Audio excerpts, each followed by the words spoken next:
is Doug Walker. You're watching The Crazy House, Crazy McCormick.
Oh, of course. What up, y'all? Coming from the depths of the fucking, I don't know, the 8th layer of the nether void here. Hold on a sec. Give me a quick second. Don't know why this happens, but it happens. I really need to get something like a new computer or some shit. I don't know. There we go. What up, y'all? Welcome to the Crazy House. Yeah, you already saw what I had in my hand. Ended up going out today. Decided I was going to take my son to the video game store, and of course, you know how it is with me, because I keep telling you guys this. Anytime I go to a store, you best damn be sure that I'm going to fucking leave with something. And I ended up leaving with a physical copy of God of War Ragnarok. Because like when I bought my PS5, this came, I thought that I was going to get a physical title, and they gave me a fucking digital version. And if you know me, I hate digital shit. If it can be avoided, I would much rather prefer the physical. So, how did everybody's week go? I got to tell you this. My week started off pretty shitty, off to a terrible slow start. I see you guys coming into the chat here. I had to take a half a day off of work on Monday. Ended up getting this really bad tension headache in the back of my neck and in the back of my head and shit. I was like, I gotta fucking sit this one out. Like I tapped out, and I'm not usually one to tap out. Like I'll keep going until I can't go any farther, and then after that I'm done.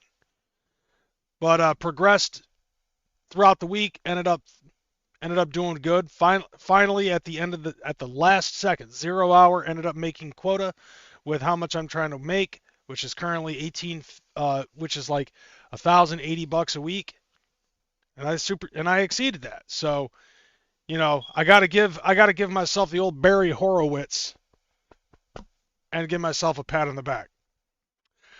Aside from that, and aside from going to the store, I also like the reason why I went to the store. I took my son to the video game store. I promised him that I was going to get him a pre-order for a physical copy of WWE 2K26. It's going to be released on Friday the 13th, of March. So I already got that taken care of. And then on top of that, I might as well, since I'm already flexing, I might as well let you guys in on this too. I have finally entered the realm of the bougie, and I now have myself an air fryer. I actually have this sitting right in front of my fucking computer. So when I'm cooking dino nuggies, I'm not too far away. Also because I barely have any fucking room in this basement. So, like so many things to plug in, not very many outlets. So, yeah, dude, I pull over 4K, almost 5K a month. So, I'm doing good. And on top of that, shit. I think I talked about this last week, but I might as well go ahead and talk about it this week as well. I have mastered the art of doing taxes as a self-employed individual. So I've pretty much not very many of you know this. I know Karl in the chat does. But like 10 years ago, when a lot of these gig economy jobs started surfacing, Uber, Lyft, Grubhub, DoorDash, like so on and so forth, I tried them all. I had a car, I was doing all of that shit. I think at like on a good week I could pull $1,300 just on Uber alone. But eventually like tax season would come, and I was not good at doing taxes then because I had never done self-employed work. So I didn't know what that entailed. And apparently it entailed a lot of tax write-offs, and like I wouldn't necessarily say I lied on my taxes. I would just say that I was misinformed on what I could actually write off on my taxes.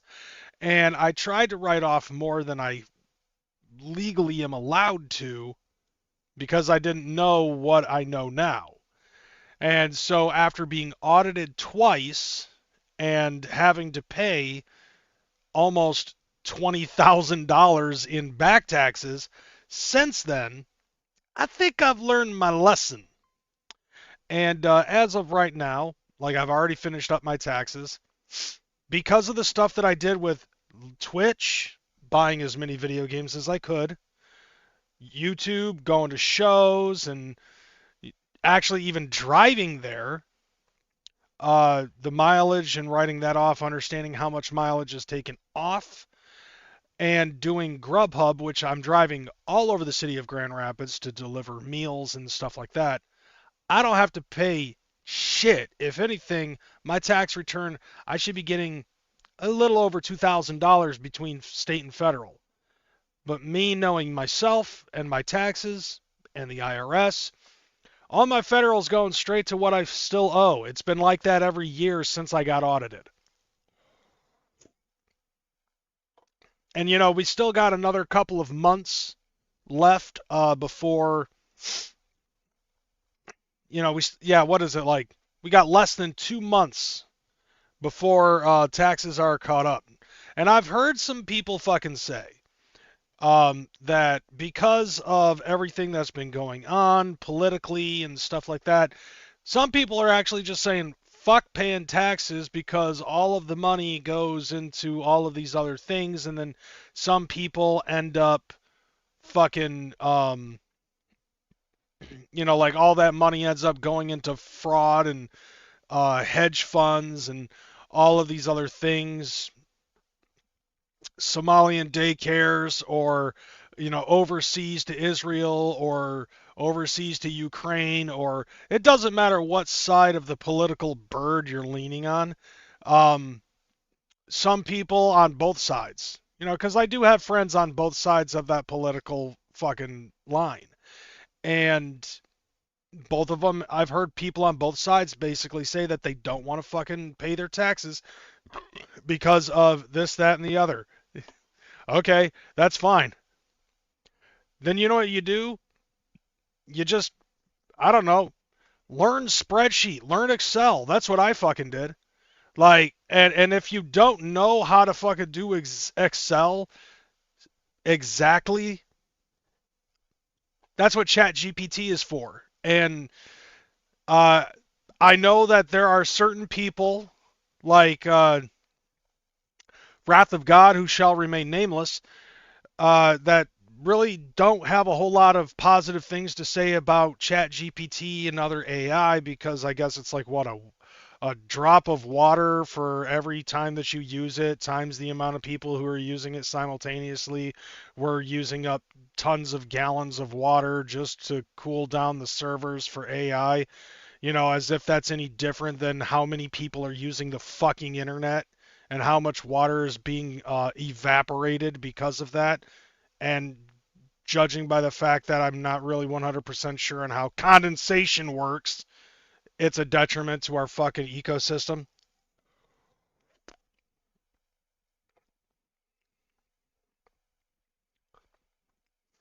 But I guess we can get into that later. The way I look at it, I see ChatGPT as a tool rather than trying to make fucking AI slop videos. Obviously, I don't want me doing that shit. Back in the day, this thing, holy shit.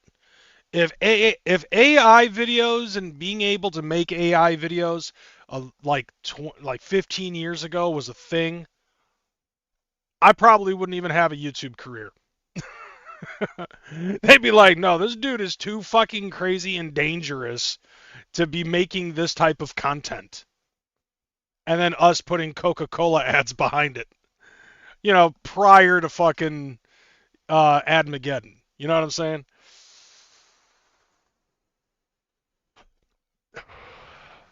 Now, don't get me wrong, I love Wrath.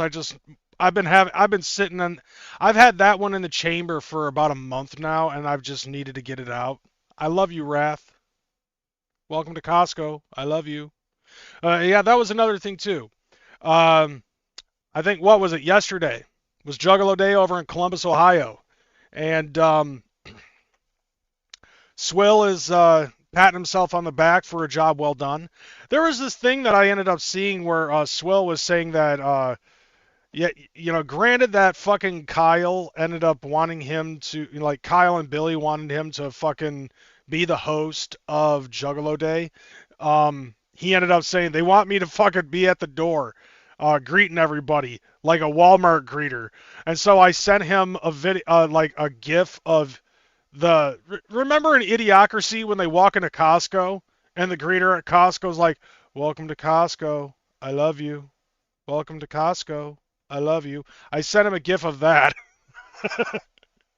Apparently nobody got it. Because I got no love out of that. Y'all are dicks. I love y'all, but y'all are dicks. I guess I'm just going to have to go much harder in the paint next time. And you don't want me to do that because, like, motherfuckers in my chat can tell you. I hurt feelings. I have hurt feelings in the past. because I go too hard in the paint, and I don't know where the fucking line is drawn. But anyways, yeah, so I got a mediocre show for you guys, and we're going to start off with a couple of things. First and foremost, I want to say this. You know what? Fuck it. I'll just show it to you. Oh, sure. Just nothing fucking works around here. Jesus Christ. All right, give it a second. Yeah, okay, there you go. This is what I wanted to say. Fuck Canada. Okay?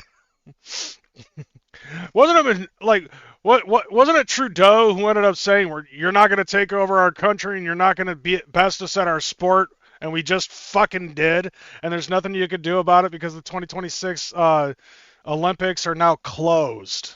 Okay? Just like how our borders are. But anyways, yeah. Oh, hi.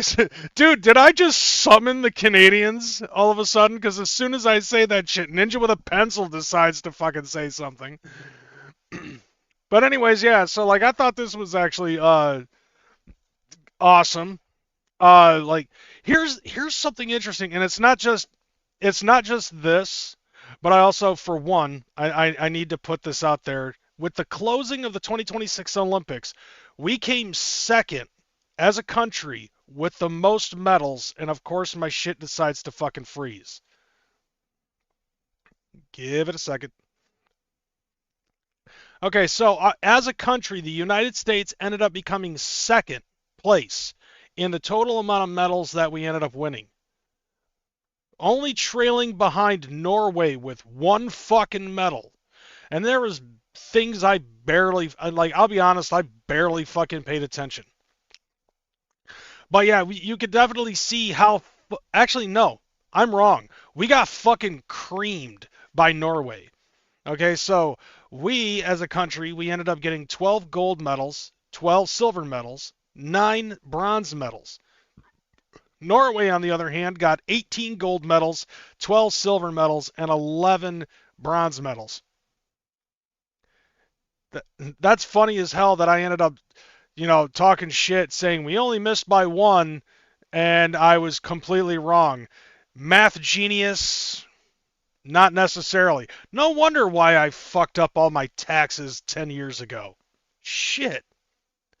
But we beat Canada in hockey, and that's all that matters. Now, here's the fucking kicker, because I was actually thinking about this. You remember that exhibition that we had months ago, where it was the United States players versus the Canadian players, and right out the gate, we ended up getting into a big fucking fight with with the other team, and it was almost as if as soon as the puck drops, just blap, and fucking Canada got knocked the fuck out, like it was Debo on Friday.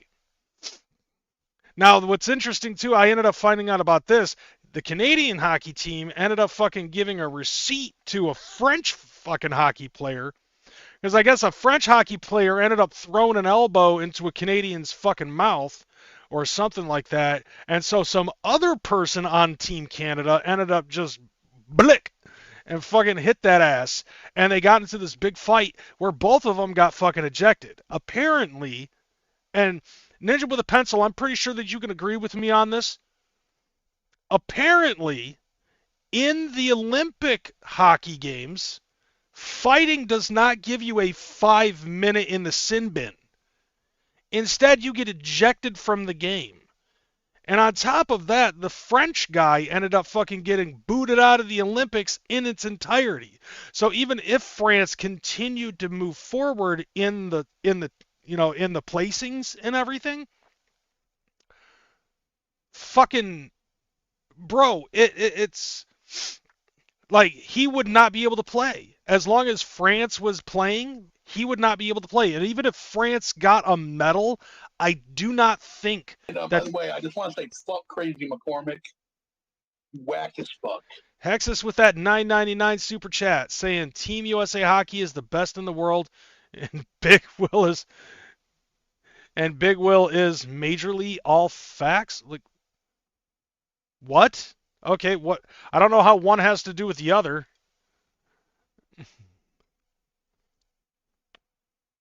You're going to have to fucking give me some context on that one because I don't know how one has to do with the other. But anyways, yeah, like that's the point that I'm making, Bizarre, is that hockey is a part of, like, fighting is a part of hockey. How do you take one of the best things about hockey and be like, you can't do that? All right, that's like saying football, you're not allowed to do the fucking Hail Mary. Okay? Or one of those congratulatory fucking dances when you get a fucking oh. Ah, okay. Yeah, that's kind of gay. Yeah, that's very fucking gay of YouTube. Like that's another thing too, man. Like that's something that we're gonna have to fucking talk about at some point in time because like social media as a whole is starting to get very big on fucking censorship. It's kind of fucked up. Anyone remember the Dream Team of '96? That was peak basketball Olympics. Yes, I do, dude. I still fucking, like, dude, that, like, honestly, the 1996 Dream Team basketball team, that's fat material, you know? Yeah, exactly, Ninja with a pencil. Fighting, like, hockey without fighting is like ICP with no Fago, you know? It's like Coca-Cola with no cocaine. It's like cigarettes with no nicotine. It's like fucking without the money shot.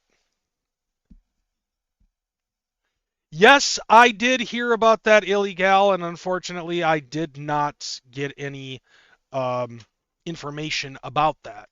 I didn't pull up anything, but I had been watching it all over TikTok, and we'll definitely get more into that because obviously this is my show where we are going to talk some politics and shit. Towards the end of the show, and I'm sure that you'll be able to hear that. But yeah, as soon as I heard about that, I was just like, Rhode Island, huh? Shit. Yeah, I'm definitely gonna be fucking down for that. I definitely want to fucking bring that up later. But anyways, yeah, so like I saw that shit and I was thinking to myself, dude, fucking we beat the shit out of Canada during like a little fun exhibition and we were getting in fights and that shit.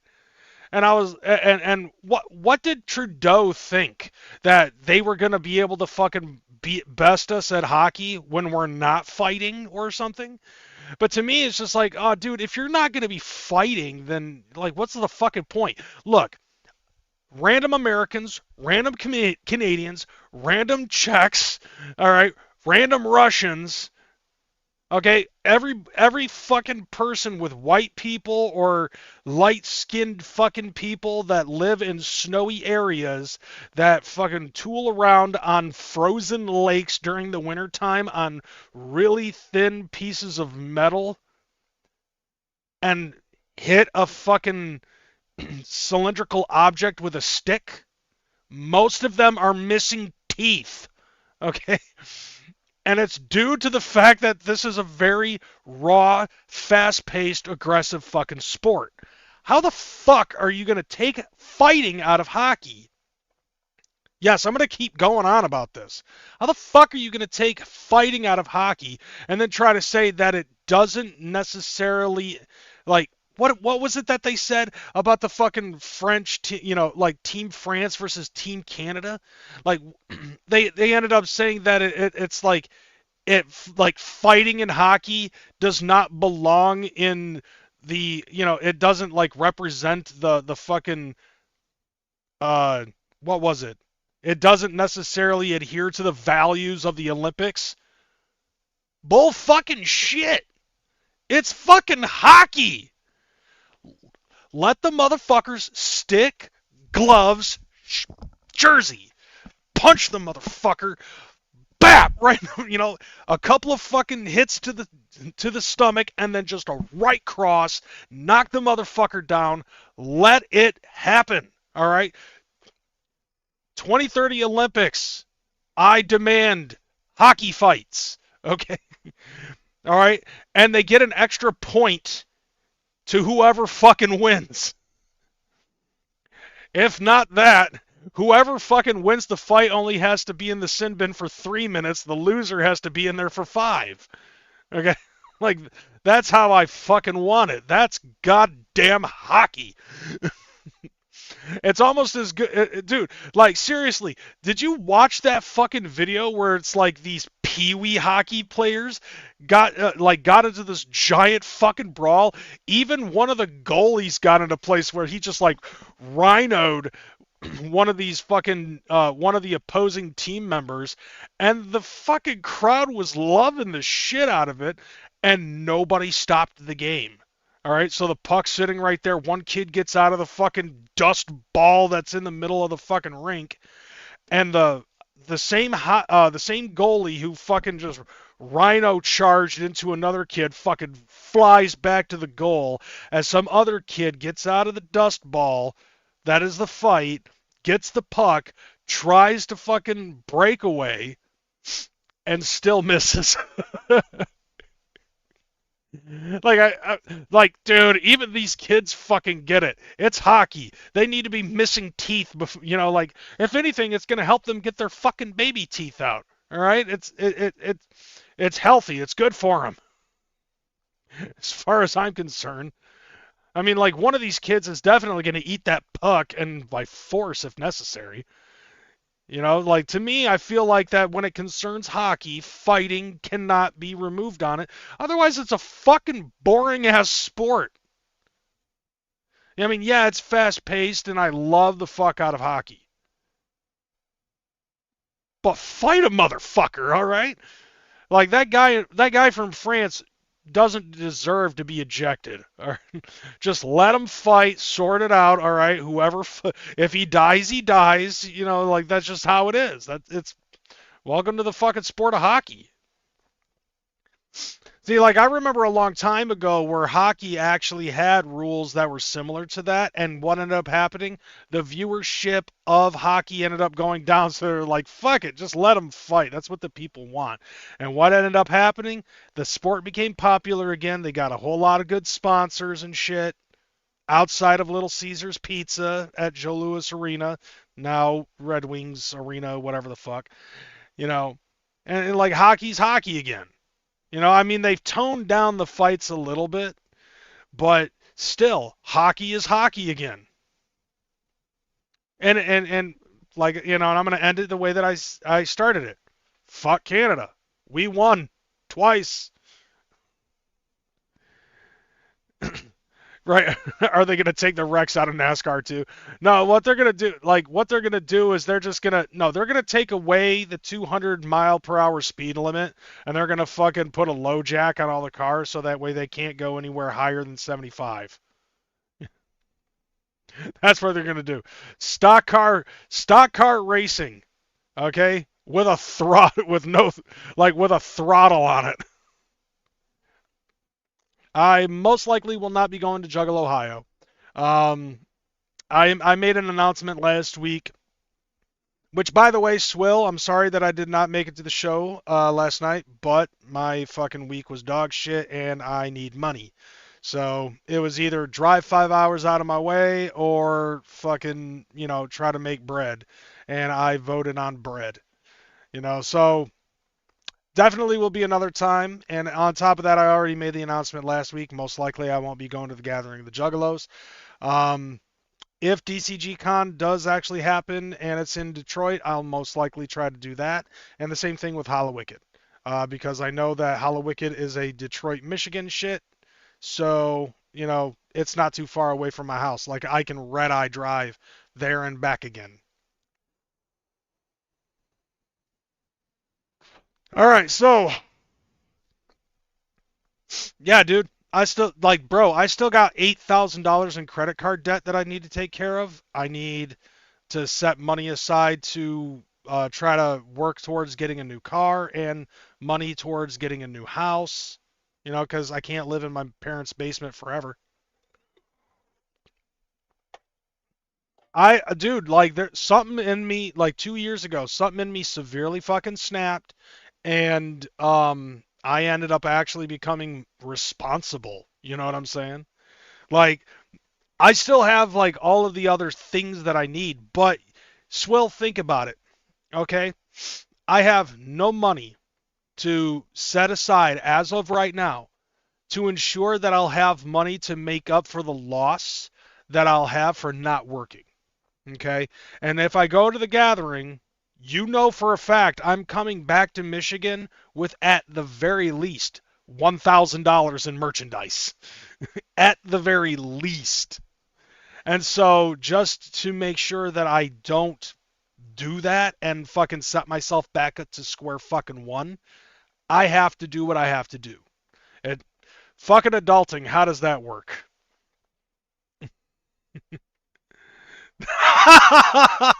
I'll wait for it.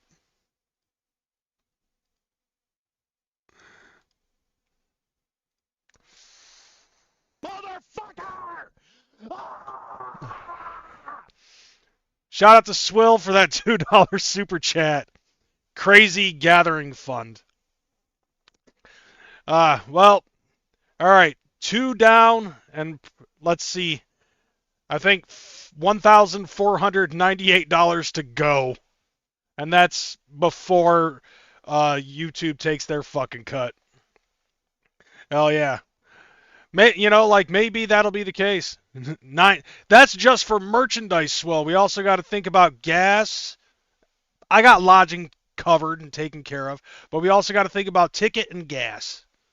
And then an additional 30% because of, fucking whatever, Sobeski, the CEO of fucking YouTube, last I knew. I don't know if they got a new CEO or not.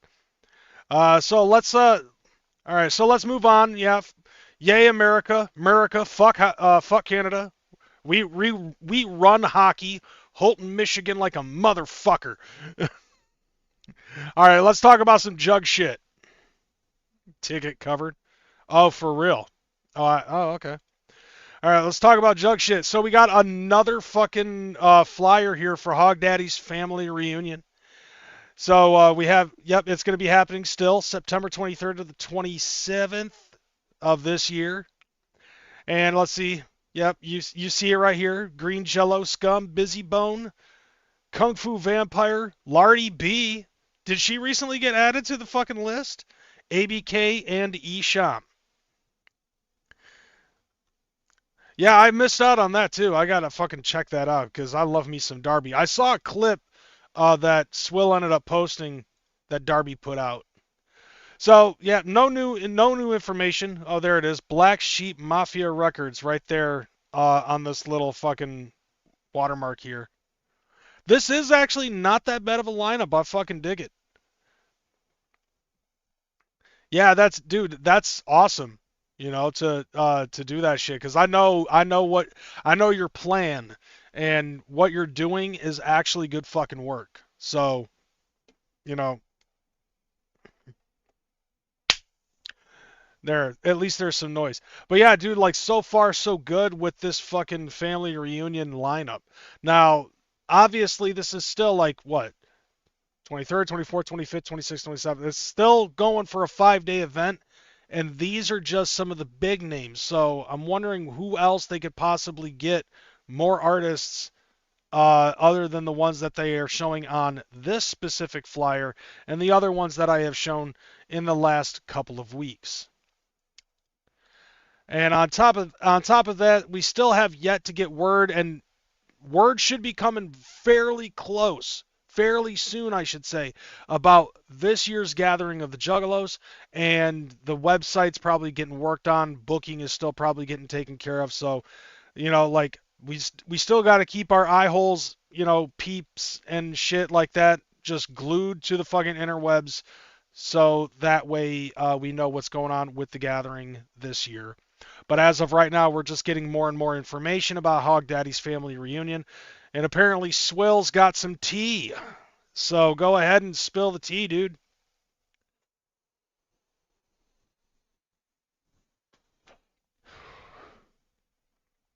You know what? I really should be putting more dino nuggies in this bitch. Ballas passes will be on sale soon. Well, usually they announce the location, the date, and Ballas. Are you talking about Ballas passes for Hog Daddy's family reunion?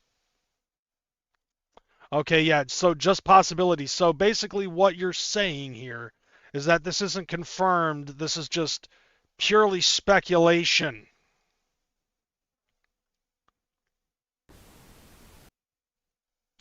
purely speculation. I feel like I'm stealing somebody else's fucking gimmick saying that. Lil White, that would actually be a fucking dope one. You know what? Fuck it. Let's just try to unearth Killa C. Okay? You know what? Let's do that. As a Juggalo community, we fucking unearth Killa C. We force him to fucking not be super fucking Christian and shit and put him on a stage up there. Because fuck it. I was actually thinking about that earlier today. I was thinking about Killa C. And the reason why, you just had an interview with Lil White? Or are you talking about Killa C? Like, honestly, like, I was thinking about, like, the thought about Killa C popped in my fucking head.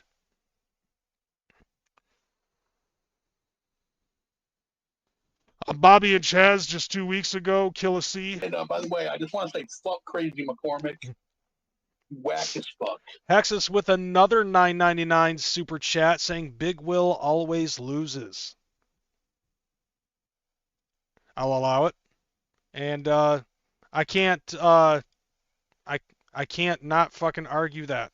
Like, there's no argument behind that. So going back to what I was saying, like the name Killa C popped into my fucking head because before I took a shower today, I ended up going on Facebook and I saw a post from one of my other favorite female rappers in this community. I would say aside from Illegal. So Tally Demon ended up posting a thing saying that she is open to submissions for sound bites of people recording things for an upcoming EP. Basically things of the likes of screaming Tally Demon or being like Tally Demon or something to that effect. That's gonna end up being a soundbite. The other one that's wait a minute, ain't that the chick who used to, you know, something like that, and be like, never heard of her. Okay, so those are the three things that she wants out of somebody: is never heard of her, ain't that the chick who used to, and then just cut yourself off right there, and then, you know, exclaim Tally Demon.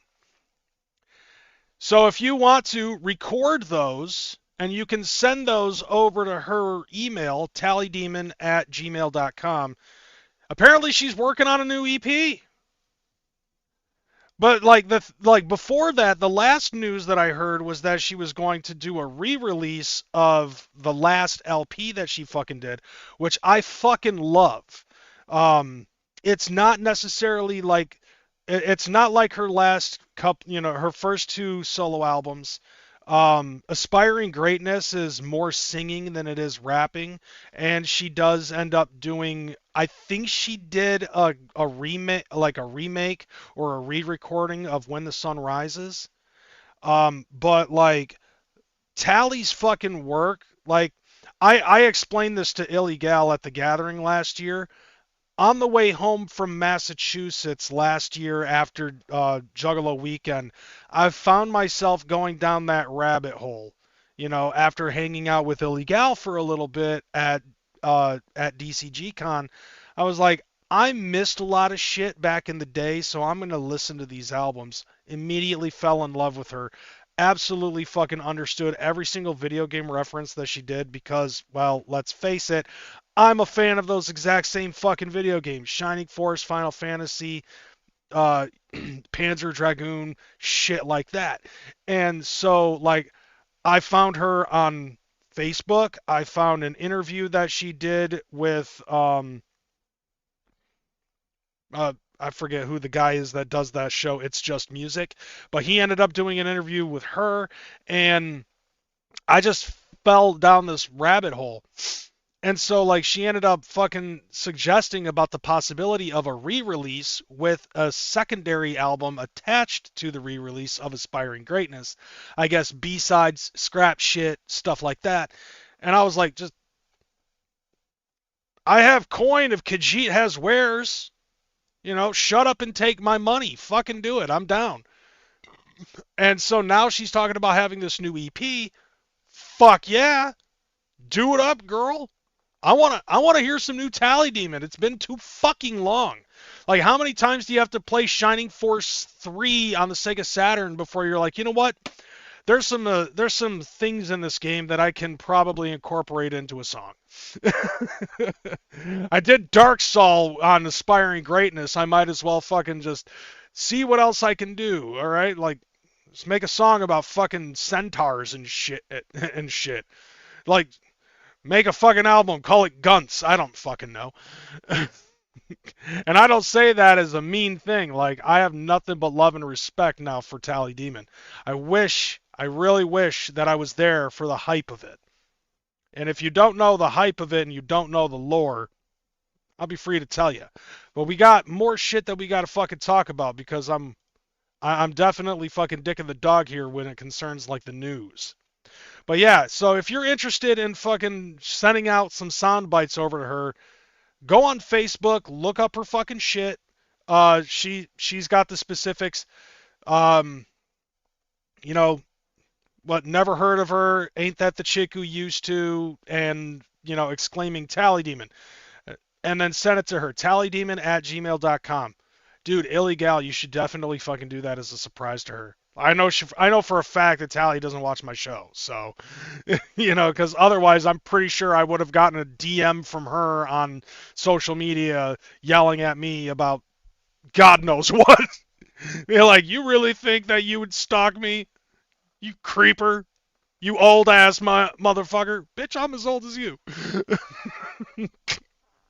Alright, so let's get back on the fucking show. Let's talk about some other stuff. So this is the other piece of news that we got to talk about that I actually... This is the only thing on Fago Lovers that I gave a shit about. And that is that ICP is doing yet again another fucking tour of the Insane Clown Posse on tour. Hold on. Does it look better in this format? A little bit. That's better than most.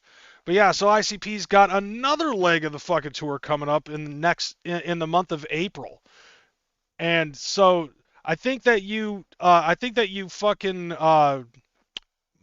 more close to the southwest area of the United States are going to be a little bit happy. So we've got Davenport, Iowa at the Capitol Theater on April 12th. Davenport, Iowa at the Capitol Theater. On the 13th, it's going to be in Omaha, Nebraska at the Admiral. On the 15th, Salt Lake City, Utah at Rockwell. And then they got 3 days off, or 2 days off. And then on the 18th, they're going to be in Los Angeles, California at the Novo. Let's see, 4/19, got a minute. Tempe, Arizona at the Marquee Theater. Let's see, 4/20. So, yep, Weed Holiday. Wait a minute. Which is it? Is it 4/19 or 4/20? That's Hitler's birthday. I don't know. So somebody got the bone, and somebody else ended up getting some really dope timing for this fucking holiday. So 4/20, Albuquerque, New Mexico at the Sunshine Theater. And of course, on the 22nd, what Insane Clown Posse tour would it be without ICP going to the Bomb Factory in Dallas, Texas? So that's going to be on the 22nd, because that's another one of the fucking rare clown towns. One of the rare original clown towns from way back in the day. Like, you'd have to be out of your goddamn mind to not book ICP in Dallas, Texas. And then on the 23rd, Houston, Texas at the House of Fucking Blues.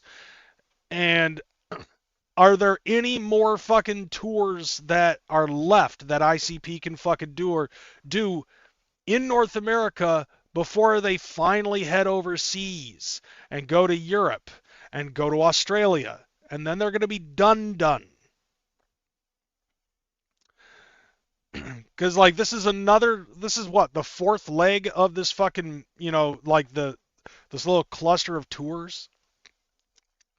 Like, I honestly got to say that I love the idea that ICP decided, instead of just doing a massive fucking, like, nationwide tour and just have it be nonstop over and over and again.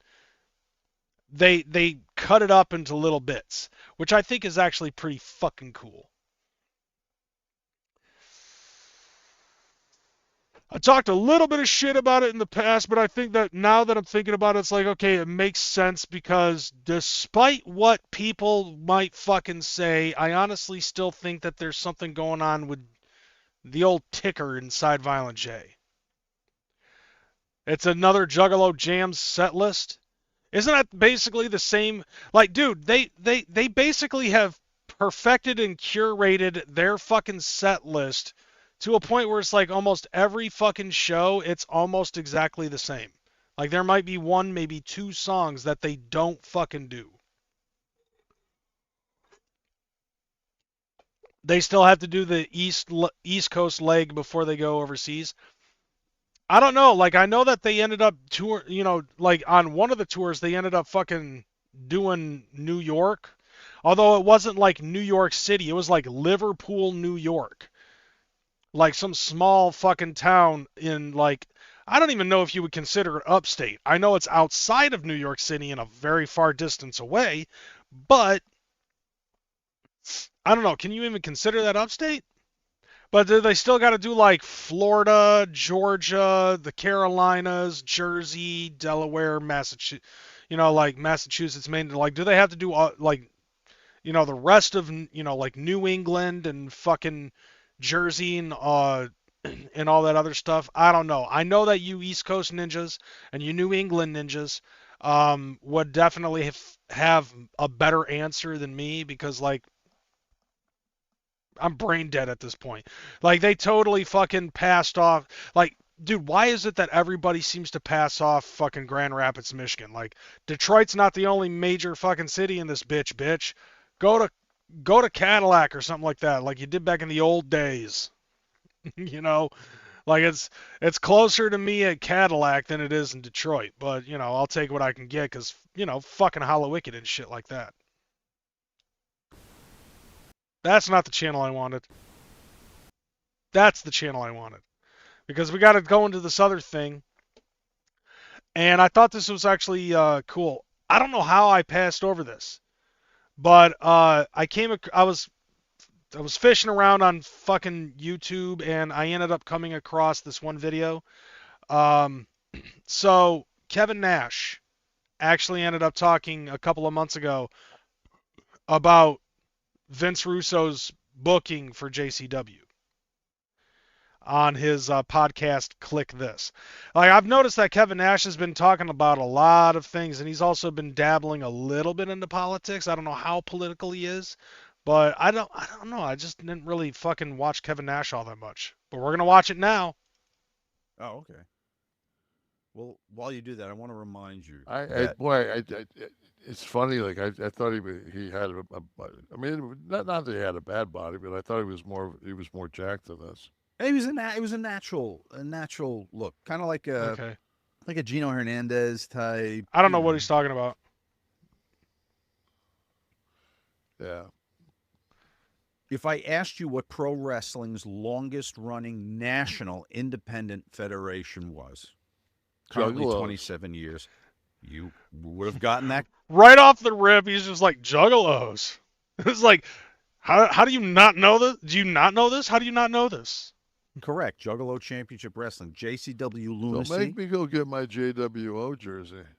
Yeah, you still fucking got it. I sweat you so much for having that. I'm gonna have to have Joe make me one.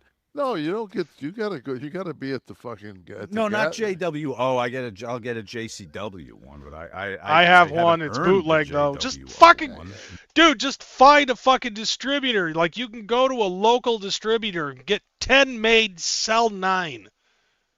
And you'll be able to get your money back and get a little bit of extra revenue. Naturally. You gotta go to the gathering. Go on at 4 a.m. Let's go. Me and you. What are you doing in August? Let's go. JCW Lunacy's on fire, Kevin. Weekly viewership has grown 300% in just the past 6 weeks, with each episode outpacing the previous. We're closing in on hitting 50,000 per episode. Now, that actually makes me wonder, like, is Is that still fucking how it is right now? I'm gonna have to look that up. So let's look that up. Cause this information's like 2 months old. So let's go ahead and take a look at where we're at right now with the numbers. Let's see, videos. Is it just a straight up playlist? Yes, there is a playlist. Okay, so let's take a look at JCW. All right, so the first episode, okay, a year ago, almost 2 years ago, 108K views. We'll just have to fast forward now to where we're at right now. All right, so we're at currently episode 71. And that was 3 days ago, and it's already at 26,000 views. Episode 70, 10 days ago, 32,000 views. Episode 69, 2 weeks ago, 40,000 views. 68, 37,000 views. 67, 37,000 views. 66, 35,000 views. 65, 45,000 views. Let's see, JCW Lunacy 2025 Year's End Award Show, 16,000 views.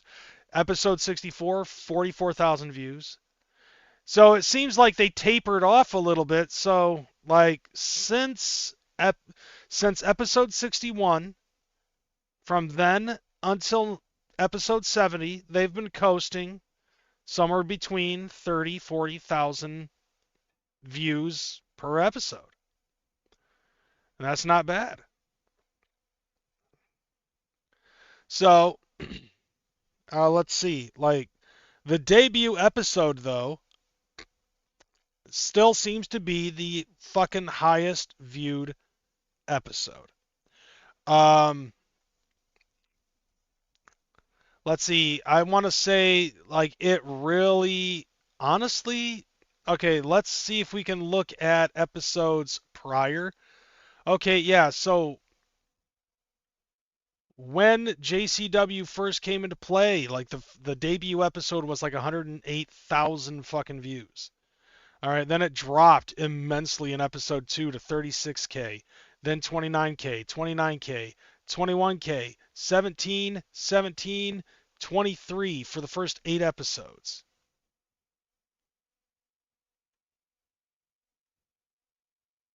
All right, and then after that, it was like 16, 9.2, 8.5, 7.3, 7.9, 7.2, 8.4. JCW Lunacy a year ago in in Detroit for Hallowicked, 12K.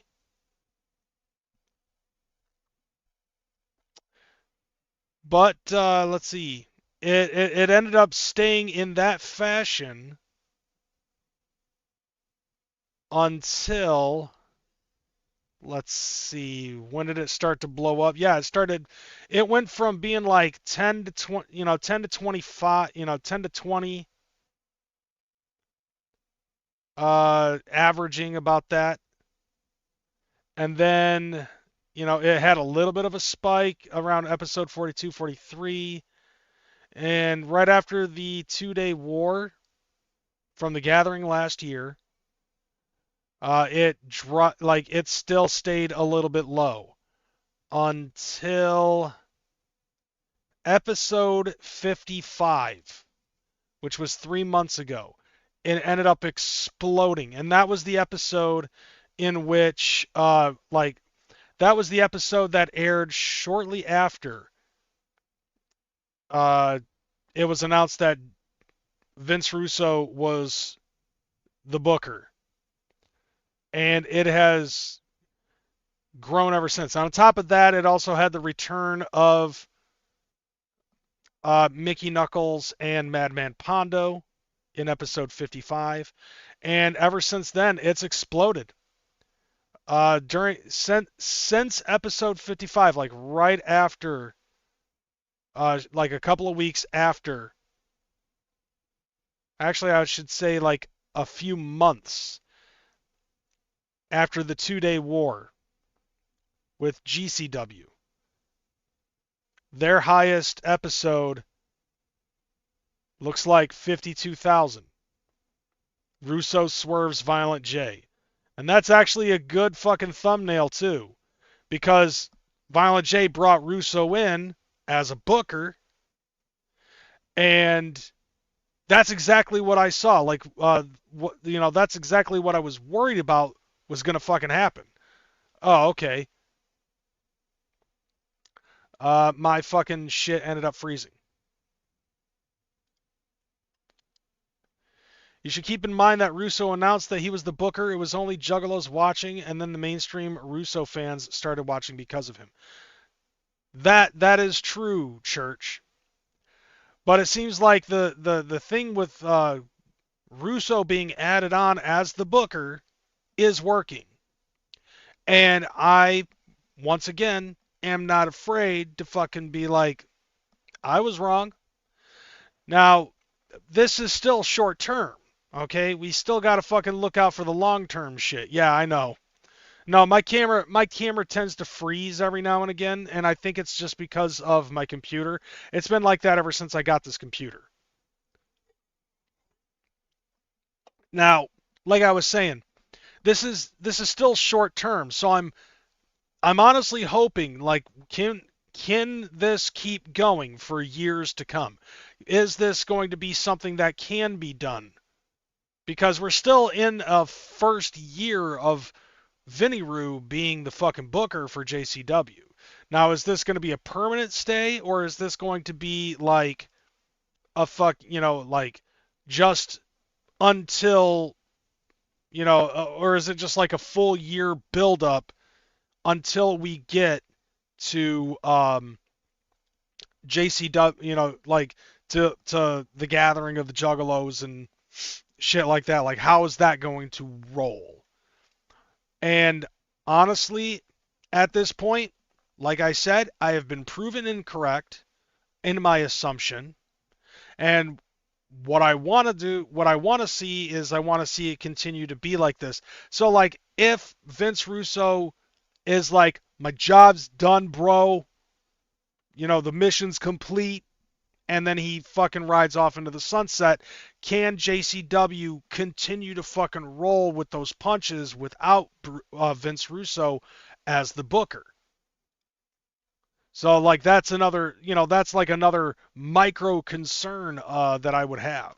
And I would love to see it continue on rather than taper off back into just 16K, and averaging 10, 20,000 views per episode. But anyways, yeah, let's listen to the other Kevin fucking talk about JCW. Should we do that? Let's do that. Per week, Thursday nights, 7 o'clock. If you're not sitting in the room here with us, here Thursday at 8:18 p.m. Eastern, you're probably watching this week's episode of JCW Lunacy.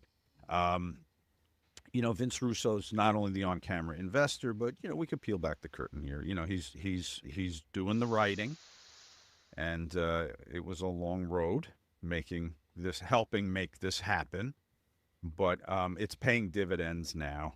And Okay. You know what? When you own a company like this, when you're so invested in it, maybe Vince McMahon, it's been Joe's company, Joe's baby for 27 years. It's hard to loosen the grip, right? Yeah. And over time, it's just being reinforced. It's been your decisions entirely. And if you're Okay. having any success, it reinforces that your instincts are correct. And it wasn't easy having Joe allow somebody to come in and write with him. To me, it's no different than when Vince was, when Triple H was kind of starting to make his move into prominence. Like Right. Vince tried to come back in and take over, Yeah. and it was and you could only Vince basically did the same thing. That's his baby from birth. Yeah. 100%. That's a good analogy. Yes. So, And but you got to find new things, right? And the momentum we're finding now is going to pay dividends. Lunacy every Thursday night, 7 p.m. on YouTube. We have some new broadcast announcements that are coming soon. Can't say anything yet, but there are Talk two more about tapings Vince next Russo, month. Go ahead. goddammit. I've always liked Vince's approach to pro wrestling. Russo. Yeah. Wait, say that again? I ended up getting sidetracked. Yeah. Have fun with that. Is going to pay dividends. Lunacy every Thursday night, 7 p.m. on YouTube. We have some new broadcast announcements that are coming soon. Can't say anything yet, Okay. but there are two Hell if tapings I know. next month. Go ahead. I've always liked Vince's approach to pro wrestling. Russo. Yeah. I've- Like, he's like me. Like, unless it's AJ and Finn, I don't need more than 10 minutes, preferably about 8, to yeah, watch anybody wrestle, unless it's a pay-per-view. right. You know, It's so funny you nailed that number because in Russo scripts, he leaves 7:30 for each match. It's funny you pulled 8 out. Maybe Yeah. unless it's a main event, then you do a wraparound with a commercial Okay. in the middle. But that's funny. yeah. Well, no, I guess we would that's- talk, and it's Mhm. just like, Like that's interesting because like yeah, having a more fast-paced match that does lead into having more matches, which means that it opens up for more storyline. So, okay, I can kind of see that. Like, but you know, that's something that Nitro used to do back in the old days.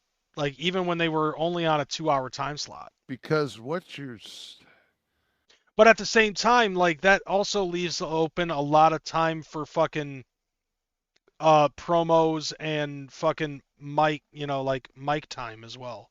there's nothing that you can do on a weekly basis, move wise, that I mean, with the guys at AEW, you know, when you have Moxley on AEW and he's doing whatever I mean, like the craziest shit on earth. Like by far, he's my favorite talent as far as if I'm gonna watch somebody do something insane, I know he's gonna deliver. Yeah. You know, he'll you know. I saw a really cool a clip of him walking to the ring, and like somebody kind of was I don't know if they were special needs or are intoxicated, but he was walking to the ring and he was walking like through the crowd, and this person had his back to him and kind of walked into Moxley, and Moxley spun him around and kissed the person on his forehead. Okay, what As does he this have to do passed. with Vince? That's awesome. Yeah, and I was just like I said like that's so his place to be. Like he kind of owns that place. Yeah. And they got I mean, they got a ton of fucking heat. Like they did it the old NWO way when they came in there with that faction. You know, they got fucking 6 months. They just beat everybody down. And then when Hangman finally beat him, man, it meant something. I Right, watched meant that. something. I watched that. Okay, so what? This is like, dude, you're fucking talking about AEW. Like, I brought this up because, you know, like you were talking about Vince Russo. Jesus Christ, get to the point. that match, and it was just like okay, it's definitely a different style than you know Raw on Netflix. You know, it's hard to watch. You know, because I mean, Well, he one was, of Vince's things, though, Kevin, and when we talk Raw every week, Okay. one of the things that I think is absent sometimes is when you guys were working together, and you couldn't miss a week as a fan right. because you can't just jump in and pick up, like an indie show. It's all packaged for you, and everything's in one night of wrestling. And if you don't see it, who cares? You just jump back in there. But with Russo's thing, when you guys were doing it, some shit would go down, and you would need to come back next week Yeah. to find out either why you did what you did or Right. what you were going to do next or what your response was going to be. You had to come back next because it's week. booked episodically. Yep. It's booked episodic TV. Exactly. Well, I mean, It's that's like how all the wrestling series has today. always like been, Love as Boat far was as I one know. episode. If you missed episode 7 that year, it doesn't matter. Yeah, 'cause Toady different- Fields will be on next because week. a complete different fucking. Well, yeah, because the like crew is the same, if you're fucking booking it episodically, like they're talking about, which is what Vince Russo has always done, you know, then most likely what's going to happen is not only are you going to be able to get new followers with each episode, but you're also going to be able to retain them. And that is one thing that I'm worried about in a sense. It's like, okay, if Vince ends up saying, okay, my time in JCW is done, you know, keep the ball rolling. Like you're going to be able to see a change in who's doing the booking, and it's only a matter of whether or not how they get booked after the fact can continue to retain those fucking people. You know, like I'm pretty sure that I would like to say that Vince Russo is giving the goods to Jay if that is what in fact the plan is. the people that are the guests that are getting on the ship, change from show to show. Right. And it's all self-contained, but Do you know that episodic thing. Goldberg and I were on a episode together of The Love Boat. Oh God. Okay, so this really doesn't have anything to do with nothing. It's just an anecdotal thing. So moving on. Well, you'll get episodic, exciting booking. Check out JCW Lunacy every Thursday night at 7 on YouTube. Stars like James Storm, Kerry Morton, Ricky's son, Caleb Connolly, Big Vito, and Russo running the show now. 2 tapings next month. December 19th in Milwaukee at the Rave and December 21st in Detroit at Harpo's. Nice. Maybe I'll swing up to Detroit God. on the 21st. Harpo's. I saw Game Changing Wrestling had a show there. Uh-huh. It was so cold. Inside? Harpo's had like no heat. Yeah, they still don't, as far as I know.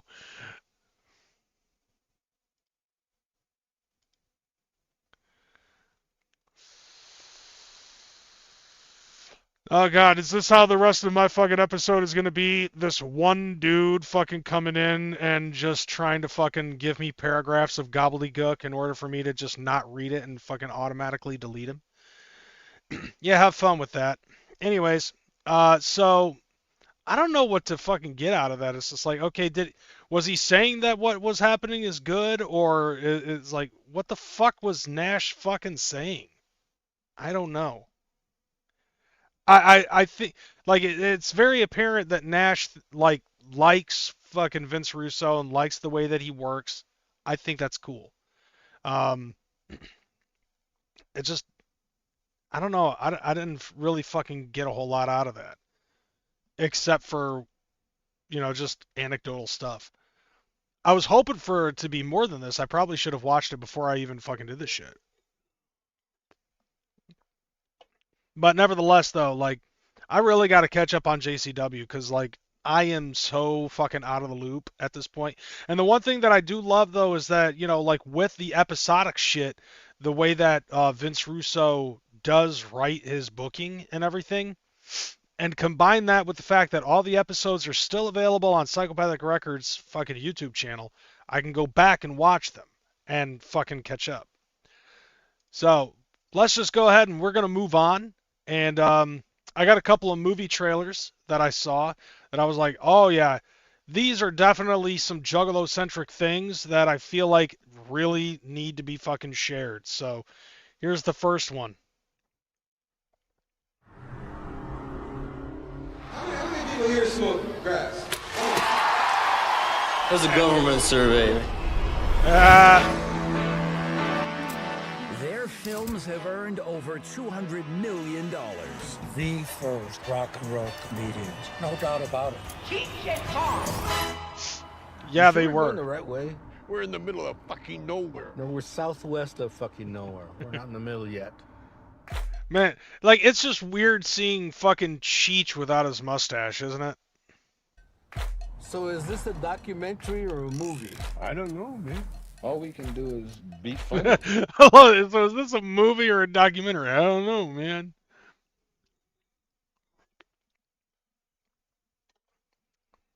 Am I driving okay? Oh, dude, like, I watched this beforehand. Hexus with that $4.99 super chat saying new rule, put a super chat on it, trolls, or take the L. Okay, yeah, I'll agree with that. You know, like, in order for you to bitch about me grifting, you have to let me grift. There you go. There's the rule. If you want to bitch about me fucking grifting on social media, then you have to fucking give me a super chat so I can grift in the process of reading your bitching. All right, so let's go back because you got to listen to the lead up of this fucking joke. Like, I actually watched this before the show and I was like, yeah, this is definitely worth watching. Listen to the fucking setup of the joke. Nowhere. We're not in the middle yet. All right, here we go. So is this a documentary or a movie? I don't know, man. All we can do is be funny. Am I driving okay? Back in the day, comedians weren't respected. And we weren't afraid to get gross with them. Hey, this is what they really laugh at. What do we call ourselves? Richard and Tommy, no. Tommy and Dick, no. Cheech and Chong. That was it. Yeah, like, how do they come up with the fucking names, though? Because I'm, like, is Tommy Chong's last name actually Chong? Because I know Cheech's real name isn't Cheech. You know, like, that's just a fucking stage name. But it's worked for him for so many years. We were making up this method as we were going along. I got the tape recorder set up. Dave, come on, man. Open up. I think the cops. Dave's not here. Already on the Billboard charts? The movie comes out, it's a giant hit. Giant Oh yeah, Earache My Eye actually made the fucking charts. Make it rich. But money and success might spoil them. You still won't grow your mustache back. You drive me nuts! We were no longer partners. Nothing lasts forever, Tommy. Nothing lasts forever. But what's interesting though is like after Cheech and Chong split up, their fucking careers went totally separate ways because Chong ended up fucking keeping up on the fucking stoner role and shit. And Cheech Marin did the exact opposite, because wasn't he on like one of those primetime cop shows? Like, I don't know, what was it? Was he on like Nash Bridges? He was on Nash Bridges, wasn't it? Like that buddy cop show with Don Johnson. And meanwhile, you got Tommy Chong doing fucking cameo appearances in stoner movies and even making stoner movies himself like Evil Bong. Like that I think is interesting because like Cheech ended up fucking moving upper in the upper echelon of Hollywood, and Chong was just like, oh, I'm staying here, man. I never met anybody quite like him. It's very painful sometimes. The Corsican Brothers! It's yin and yang, Cheech and Chong. All that stuff that happened. Like, I totally want to watch this. Come on, baby. I'll give you a ride. Let's go. Cheech and Chong. The old stone charmers. Look how far we've come. Got a joint? You're asking fucking Chong if he's got a joint. Oh, I think I dropped some gummies. Haha! Oh, hell yeah. And what a perfect fucking release date, too. So, coming out, 4/20. Fucking Cheech and Chong's final movie. So, I'm down for it. I don't smoke weed anymore, but I'm definitely fucking down for it. As far as I'm concerned, like, Cheech and Chong have been fucking legends for fucking eons. And we got one other movie that's coming out that's going to be a biopic about a legend. We talked about him on the Super Bowl aftermath episode a little bit, but definitely got to fucking talk about him now. Cause I want to be front row for this fucking movie. This you already saw. This is definitely like any fucking impersonator's dream to play this fucking role. Chong movie, and then Michael fucking comes out. Dude, 2026 is killing it when it concerns movies, as far as I'm seeing. We got a Cheech and Chong movie coming out. We got a biopic about Michael. We got Doomsday. We got a new Spider-Man movie. He-Man.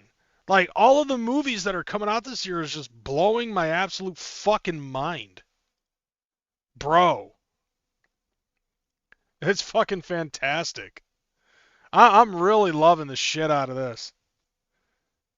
Man, like, okay, Swill, there's the new reason why I can't go to the gathering, because I'm going to be spending so much fucking time in the movie theaters watching fucking all these dope-ass movies. I mean, like, what? In 5 days, we've got the new Scream movie coming out. It's like, what's next? Is there a new springtime is near, you know, St. Patrick's Day is coming up soon. That's going to be our next holiday. We already got the Shamrock Shakeout at McDonald's. Don't you think that we need another fucking Leprechaun movie to come out around that time too? Just impromptu. Just be like, by the way, we got a new Leprechaun movie and it's going to be out on the 16th. That's not when movies usually come up. I don't give a shit. All right, so now that we got that portion out of the way, we go into the main event for the most part. All right, so politics. That's where we're at now. So, and then I got one last video after all the politics that's just made my fucking week. Just I crashed laughing. But in the realm of politics, there's been so much shit that has fucking gone on. And aside from all of the stuff involving the Epstein files and shit, there was one thing that really came out that, you know, I should be doing it like this. So aside from what the ongoing thing about the Epstein files that's been going around, one of the major things that I've noticed that some people have been talking about has been the summit meeting in Munich, Germany, and the fact that somebody decided that it was a good idea to give AOC a fucking open platform and no script and have a Q&A with her, and that's where the gaffe comes in. So now let's watch that flick. Would and should the U.S. actually commit U.S. troops to defend Taiwan if China were to move? Like, keep that in mind, okay? If China tries to fucking take over Taiwan because they did the same thing with Hong Kong, and China believes that Taiwan is their country, is part of their country. If they try to intervene with Taiwan, does AOC think that America should get involved in that? You know, I think that this is such a, you know, I think that this is of course a very long-standing policy of the United States, and I think what we are hoping for is that we want to make sure that we never get to that point, and we want to make sure that we are moving in all of our economic research and our global positions to avoid any such confrontation and for that question to even arise. Translation, I don't have an answer because I don't know what the fuck is going on in that area. And I wasn't fucking told that I was going to be asked a question like this.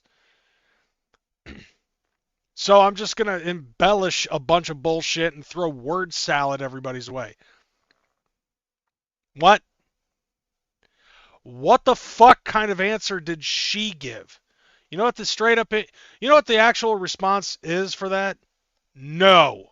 Fuck everyone else outside of America. We can't help you. Earth is closed today. America first. We got to take care of ourselves before we're able to take care of other people. That's how we end up getting into a giant fucking trillion deficit. Like we're in right now. And have been for fucking 20 years. Now, if you notice at the bottom right, who I got this from, okay? I decided that for something like this, it would have been in the best interest to not try to just pull this out of Fox News, because otherwise that's just one side fucking taking it. So I figured I'd go for an independent group, the Young Turks. And here's what they had to say about that. Because it was either that or The View, and The View just didn't really have a good answer for it at all. So the U.S. strategy when it comes to Taiwan is strategic ambiguity. I don't know if that's what she was reaching for there, but mission not accomplished. Yeah. So people said that she stumbled for 20 seconds. Okay, one thing I hate. Hexus with that $1.99 super chat saying, you can't understate how dumb these people are, bro. I mean, yeah, I can't disagree with you on this one. Now, keep this in mind. I mean, Bizarre, you're not wrong, okay? But, like I've said this before and I'll say this again. Both of these people on this panel, Cenk Uygur and Anna Kasparian, I hate Cenk Uygur, all right, with a passion. I think that he's got major fucking TDS, and honestly, for the longest time, I hated Anna Kasparian in the same fashion because I think that she also had major TDS, and I think that she's actually broken out of that for a little bit. If anything, I think that Anna Kasparian is true in the sense of saying that she's no longer like leftist and superiorly left-leaning. Like, she truly has become a little bit more independent and trying to play both sides, and trying to understand both sides. She may not like Trump, and I've said this before, and I've said this for a long time. I'll still say this: I'd hate fuck the shit out of her. And yes, I know I'm a male pig for fucking saying that, but she's kind of hot. But anyways, yeah. So like back to what they were saying. I don't know if that's what she was reaching for there, but mission not accomplished. Yeah. So people said that she stumbled for 20 seconds. She did. And before I watched it, I was like, it's probably an exaggeration. And then I timed it as I watched it. No, it was 20 seconds of okay, like Jesus Christ, what do you believe? Stop trying to remember things and just tell us what you believe. Look, Sagar and Jetty and Crystal Ball on Breaking Points had a good conversation when they played these same clips as we're playing, and then they were like, why aren't we talking about AOC for president? Why aren't we talking about Ro Khanna? Dude, I saw that conversation. First of all, major props to Breaking Points, especially Crystal, because she's the lefty, of course, for keeping it real, right? Because you should keep it real. You should have high standards for your side, okay? You shouldn't have low standards. That's how you find yourself in a situation where your candidate loses. I find it's very interesting that I have a position right now where I actually have to agree with shit that Cenk Uygur fucking said. Like, I agree with that because, like, what she exhibited at that fucking thing in Munich, like, it doesn't even sound like her own fucking words. Like, I've listened to Alexandria Ocasio-Cortez at fucking Congress hearings, and fucking, like, she's, like, even though I don't agree with her, I know that she has the capability to fucking read a fucking, piece of paper and show her fucking, like, her argument. And why of all the times, like, she ends up flying out to Munich with Hillary Clinton and Gavin Newsom, to do this security conference, and fucking she can't even get a word in edgewise.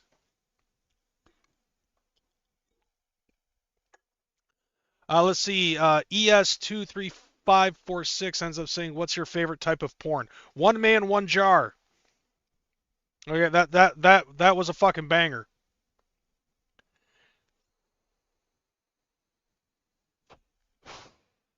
Now, like, but I agree with Cenk for once. Like, she stumbled through that fucking shit, and then she answered with a non-response. And what's funny to me about all of this is that this is one of the two people that that a lot of people on the left are championing. Whether it's Gavin Newsom, AOC, Hillary Clinton, Kamala Harris, those are the people that the people in the Democrat Party are championing.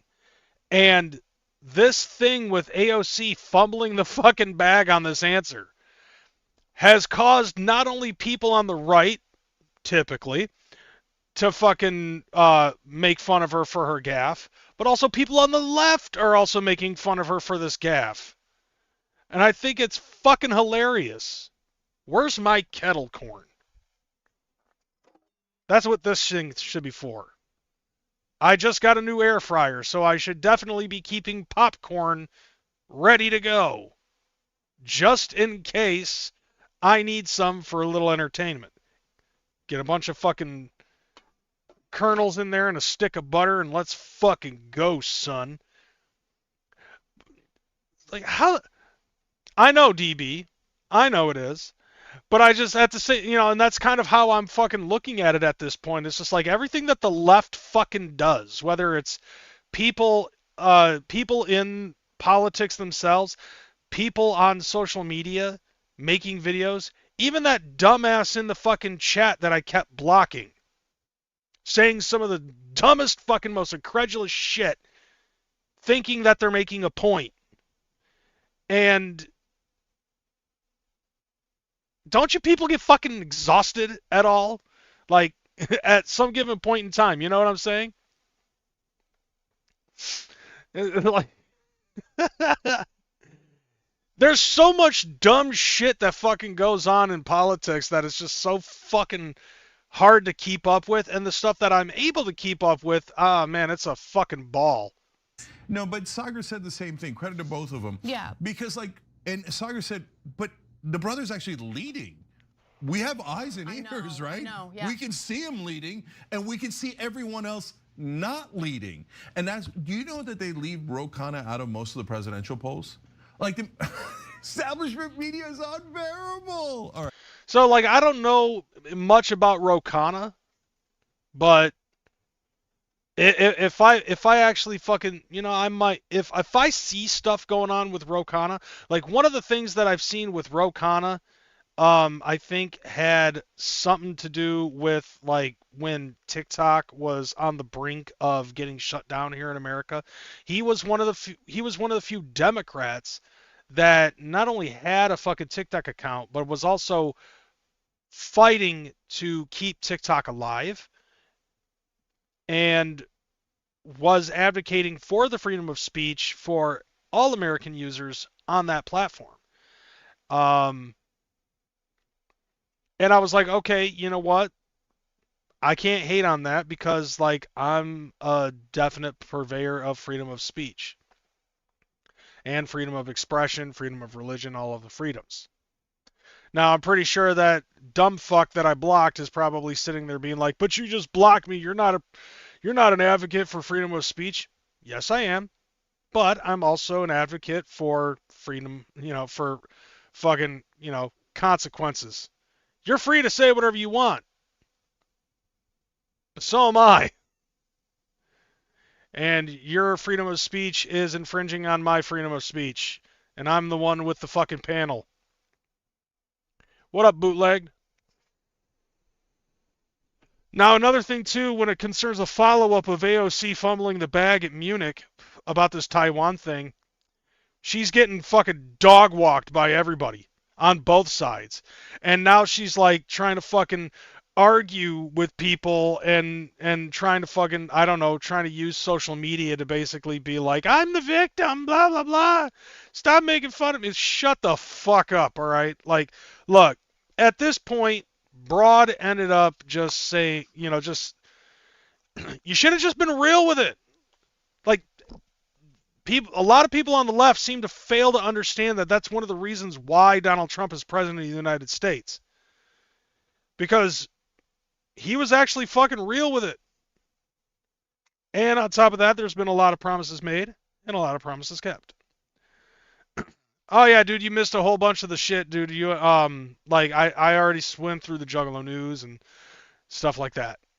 All right, so I don't think that this fat-headed dumb fuck has anything else to say, because let's see, I posted what I needed to post. It's 2 minutes and 12 seconds in, and it's a 9-minute fucking video. So I'm pretty sure that it's another 7 minutes of word salad coming in between these two. And at this point, it's like, I don't really have any reason to fucking watch the rest of this video other than to fucking, you know, be a gooner for Anna Kasparian. But there is something that somebody else did end up fucking talking about before. I think it was, yeah, Bizarre 17. You ended up bringing this up. So I already fucking got that taken care of. We are back with the Fox News alert. We can now report per U.S. Secret Service that an armed man in his 20s was shot and killed by U.S. Secret Service agents in the local sheriff's department at Mar-a-Lago after unlawfully entering the secure perimeter. Why would anybody fucking do this? I have a shotgun and a fucking grievance over the President of the United States. I'm going to go to where he used to live. And I'm pretty sure that everything will be fine. Sure. Another prime example of what happens when you fuck around and find out. It's almost like rock, paper, scissors, flashbang. Any minute now, we're expecting a press briefing out of Mar-a-Lago from the FBI, Secret Service, and local officials.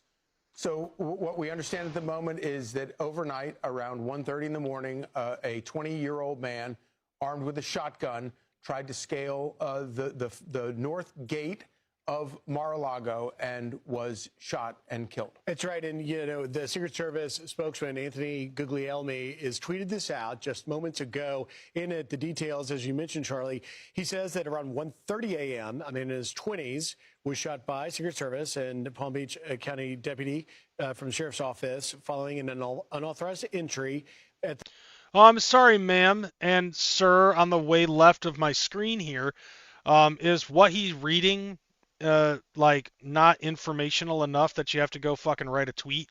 The secure perimeter at Mar-a-Lago. This was near the North Gate, and they add to it that this individual, whose identity is being withheld pending notification of next of kin, was pronounced deceased. Okay. And that's all I got. Like, that's all that it fucking showed on TikTok. Why are all of these people so young?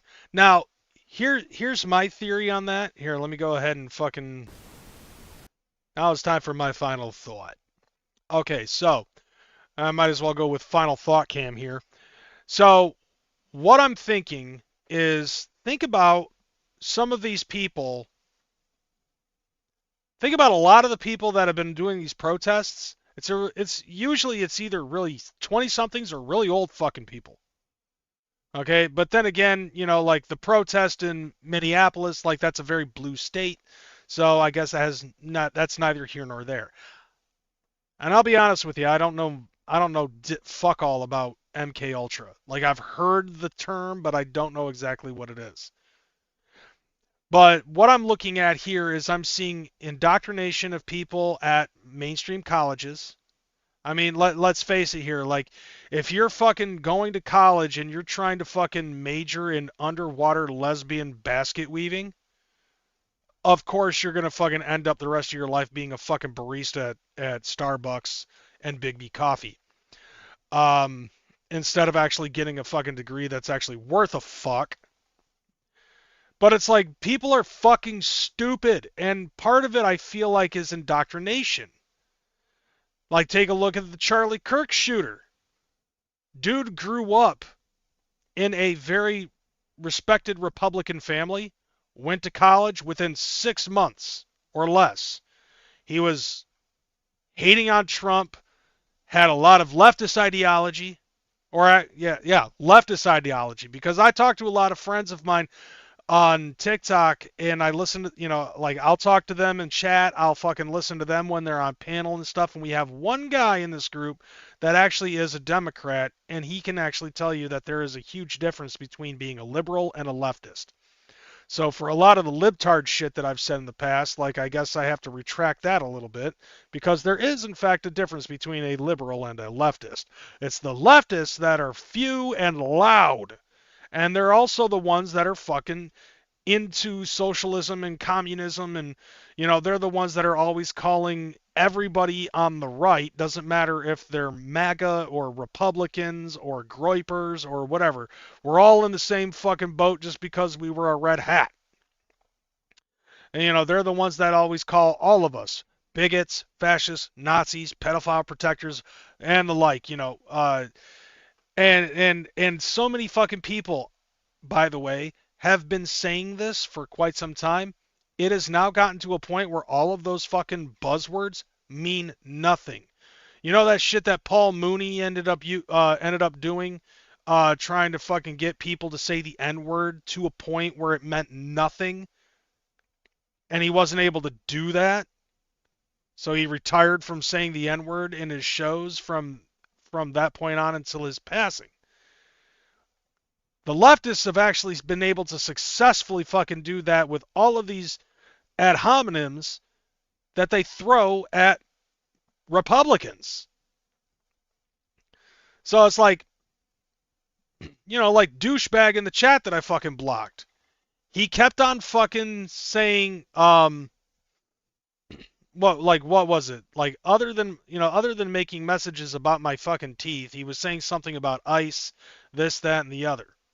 Just basically just trying to fucking get my goat. And I'm like, I don't care, block.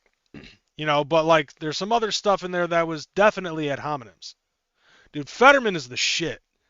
Like, Fetterman is the one person in the fucking legislative branch that I really fucking like that's on the left, because he's old school left. Everybody else has been following into this fucking leftist ideology. But like I was saying, in colleges, they are fucking indoctrinating students, and they get this leftist ideology. And they're the ones that would constantly fucking be arguing with Charlie Kirk, and eventually ended up offing him. Now, you have leftist ideology going into middle and elementary schools. And we've been seeing that popping up. So now it's like the fucking leftist people are teaching our children, and they're also convincing them that they need to be going out off campus during school hours to protest ICE. I even saw this in my own fucking town. Like, I was driving, just on my way home, and all of a sudden I hear a car honk, and I'm looking around because I think I'm about to get into a fucking accident. It's the car next to me, and they're honking, and I'm looking around, and I see children on both sides. One in front of the fucking city council office, and the other one on the other side across the street from a fucking mini-mart. Standing on a fucking car, waving the Mexican flag. Another one holding a sign. Couldn't be more than 12 years old, holding a sign that says, fuck ICE. And some of these schools that I found out that have designed to have these fucking protests off campus, which is fucking ridiculous. I've heard rumor, I don't have any proof of this, but I've heard rumor that these teachers have actually said, if you participate in this, you'll get extra credit for whatever. And some kids are going to be enticed by that because they're stupid and failing. Liberals are mentally unstable, while leftists just normal people making the wrong decisions. Actually, I think it's the other way around. I don't know. It could be the other way around. I don't know. It's one and the other. But, like, we're seeing a growth in this insanity of these people that are doing dumb fucking shit. Like, look, what happened at Mar-a-Lago? Hold on, let me go back to this screen. What happened here? Like, I don't even think I can consider this Florida man shit. Like, you would think, like, I think that if you took Donald Trump and his home out of the equation, then maybe I could see an argument for some Florida man shit. But this is targeted because people know that Donald Trump frequents Mar-a-Lago. Actually, I think that's where he lives, isn't it? Like, doesn't Trump live in or Trump's home when he's not fucking president? Isn't that Mar-a-Lago?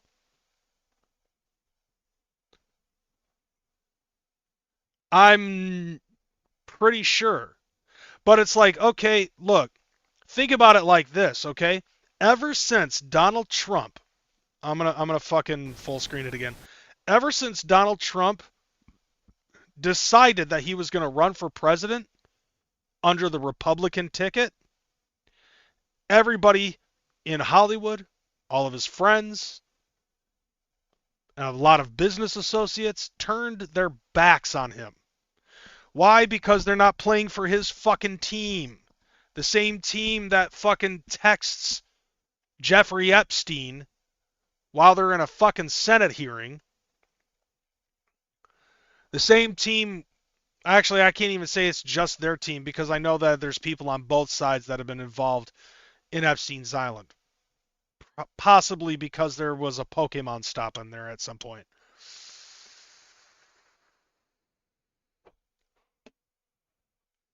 But they have tried convicting him. They have tried arresting him. They have tried impeaching him.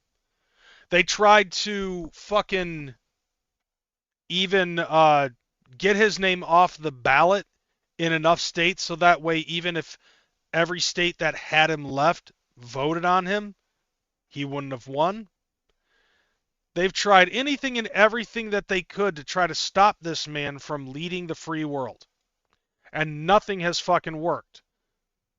To this day, people are still fucking throwing the whole, racist, bigot, xenophobic, homophobic, Islamophobic, fucking phobophobic bullshit towards him and his voter base. They've tried the bigot shit, they've tried the racist shit, they've tried the Nazi shit, all of that shit, and nothing fucking works. So the only thing that they can do is try to get, especially since, ICE is fucking deporting illegal immigrants out of the country with no re-entry, by the way, because apparently Trump's that fucking good.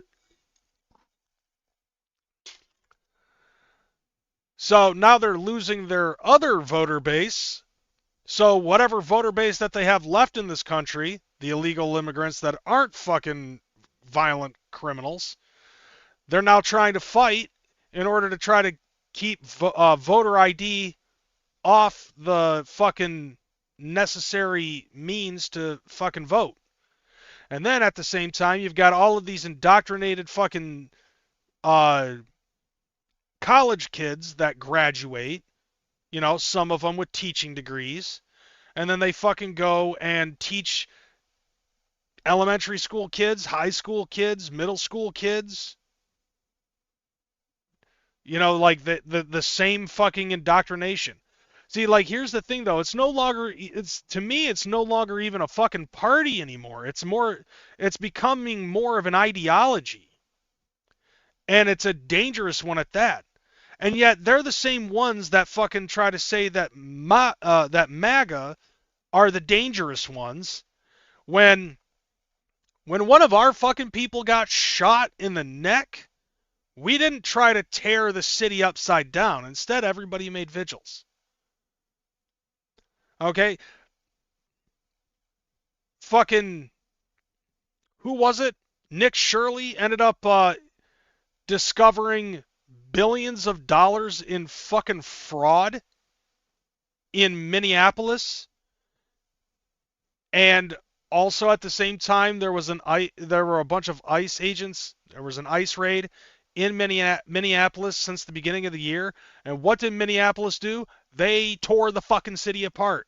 And then they turned around and said, well, it's ICE's fault because they were here that our citizens turned this city upside down and set shit on fire and broke private property. It was their fault that our citizens broke shit. The fucking accountability on Elmer Fudd. Like, God, Timmy, you are a fucking moron. And we're the violent ones. Okay? We're the fascists. We're the Nazis. We're the like, are you serious? Do you take a look in the fucking mirror and actually convince yourself of this? Or do you just not see it because you're that fucking retarded? It's shit like this that I didn't even need fucking to be into politics to know what those people were doing is fucking wrong. The things that, like this guy going into Mar-a-Lago, I'm pretty sure that dude voted blue. They didn't say it at all in any of this, and a lot of people ended up jumping to conclusions. The left said it was from the right. The right said it was from the left. I'm sorry, but like when it concerns the fucking people on the left that are actually trying to accuse MAGA of doing this shit and being a part of this, what MAGA motherfucker has it in his head to actually break into Mar-a-Lago with a shotgun in the attempts to kill the very same guy that he voted for? The same thing when they fucking ended up finding out that Tyler Robinson's fucking parents were Republican. They're like, he must be Republican too. No, he went to a fucking college and he ended up getting indoctrination with a bunch of your dumb fucking shit, and it fucking drove him mad. And then on top of that, let's be honest here, in the year 2026 alone, more people have died at the hands of a fucking tranny with a gun than ICE. I just want to put that out there for the sake of statistics. Because I've been hearing a lot of people fucking saying that shit. Same motherfuckers did the same shit when Floyd died. Yeah, they tore fucking Minneapolis apart when Floyd fucking died. And that is a questionable act, that's questionable at best as to whether or not that was actually an accident. As far as I see it. Because, like, he could have accidentally choked the motherfucker out. And at the same time, he might have been doing the systemic protocol that they're supposed to fucking do, and he overdosed on fentanyl, and that's why he couldn't breathe. Because apparently drugs and shit were in his system. I'm just looking at it from a statistic. I'm just looking at it from, and it's simple enough. I don't understand how there are so many fucking dumb motherfuckers who don't take a look at this and understand pattern recognition. For a group of fucking miscreants that play a lot of fucking video games, that's one thing that you really need to understand is pattern recognition. It's the same thing that I fucking do when I play video games. I understand a pattern and I understand how it works. And this is exactly what I fucking saw. Like literally, I didn't even use logic to fucking make the distinction of what side of this fucking political spectrum that I need to be a part of. I see what the left is fucking doing, and I know for a fact that that's not right, and I feel it in my bones that that's the wrong thing to fucking do. And I see Donald Trump fucking being the goddamn troll king that he is. And I'm like, yeah, okay, this seems to be on the fucking right. The clear path to success at this point. It trust me when I say it boggles my mind to understand. Like, dude, this is the reason why I'm fat, because I don't fucking go through this much mental gymnastics to try to fucking justify stupid shit like this. What happened to Charlie Kirk, tearing a city apart, fighting ICE, grabbing a flashbang until it explodes in my fucking hand, thinking that, oh, I'm just gonna throw this back. What up, sicko? I was talking about you very early on in the episode. I've totally your name totally fucking spaced, but I was like, he's in my head. I just didn't remember the name. They've been in a free fall for 10 plus years, and the flame is almost totally out. I mean, at this point, yeah, like with like, I don't know. Like, some people are trying to say that this is just the beginning, like, and it's just like, okay, look, I'm just going day to day at this point, Yeah, sicko, I was actually talking about your fucking interview with Tally Demon. I don't know if you know, but Tally Demon is planning on coming out with a new EP. I think shoving was a piece of racist shit, but I don't think it was murder overdosing at the same time as resisting. Oh, shoving, yeah. All right, so since we did talk about Epstein, which, by the way, apparently fucking talking about Epstein on TikTok lives is now a no-no. You can't even say his fucking name on fucking TikTok. All right, I'm going to need this one for the next one, for the next video. All right, so we got a couple of fucking videos that we got to talk about. So this one, this is actually from another one of my favorite creators that he pops up in my feed on TikTok every now and again. Apparently, Trump's name was on the flight logs to go to Little St. James a couple of times, and that's what this is about. I know, dude. Like, I know she's dope. Like, I actually want to fucking tell her that in person. We got Trump. We have evidence of him being on Epstein's plane 8 times. We've got him. Yeah, I saw that. He's done. He's done. He's done. And let me guess, you're still going to back him. Oh, more than ever. If anything, this increases my support. You're disgusting. You're disgusting. You're disgusting. You're disgusting. I knew it. Well, I guess you got everything you need to be able to walk away. Case closed. Yes, I do. I can finally walk away from this dumpster fire that is you as a person thinking that you have any sort of ethics or morality whatsoever. Just wait for it. Talking to you. You're gonna be so pissed. What? What? The 8 flights between 1993 and 1996. Epstein didn't buy the island till 1998. It was 2 years later. You want to know how many of your Democrat friends are on the list after 1998? That guy. That fucking guy. What people don't talk about enough is it's actually a huge detriment to the USA to have a super weak left. It's bad for politics. The point is to have strong... yeah, both sides need to be strong. I agree. And trust me when I say this, Hexus, like, that's exactly where I'm seeing it. It's happening. Like, there is a huge fucking tilt where, like, I feel like the left is, like, the power on the left is getting smaller. And there are some people that I've seen on TikTok, like, we have midterms coming up at the end of the year, okay? Which, by the way, that's something that a lot of Republican voters tend to fucking forget about, because, when we have somebody on our side in office, they're like, well, we don't need that, blah, we don't need to worry about midterms. Yes, you do, because right now we have the majority as a Republican Party, and we actually hit with a lot of the people that have come that have left, like, what's her face, Marjorie Taylor Greene, like, she ended up fucking leaving. She's no longer doing anything. I think she was in Congress. And we have a couple of other people that are fucking retiring. I'm pretty sure that Mitch McConnell is out the door. I think this is his last term. I don't know when he's leaving, but he needs to go, because That dude is shitting his pants, like, on the daily when he's sitting in those fucking seats. I think, what is he, a senator? Anyway, yeah, fucking Mitch McConnell shitting himself. I'm pretty sure of it. What up, Side Alone?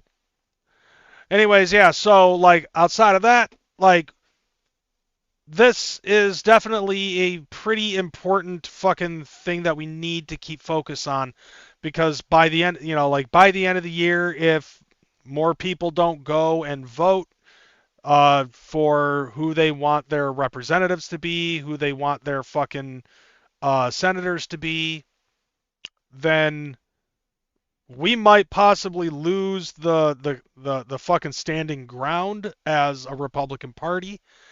And I think during the Obama administration was the last time that there was a supermajority to where, like, the left could fucking vote shit in, and no matter if all of the fucking Republicans voted against it, it would still get passed.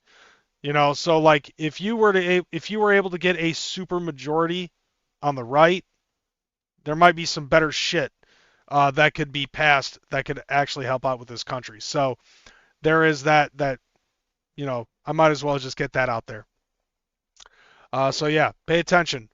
You can actually, there was actually a friend of mine on TikTok who ended up saying that you can go online and you can actually find out who is going to be available to vote for. You can search for a sample ballot in your fucking area.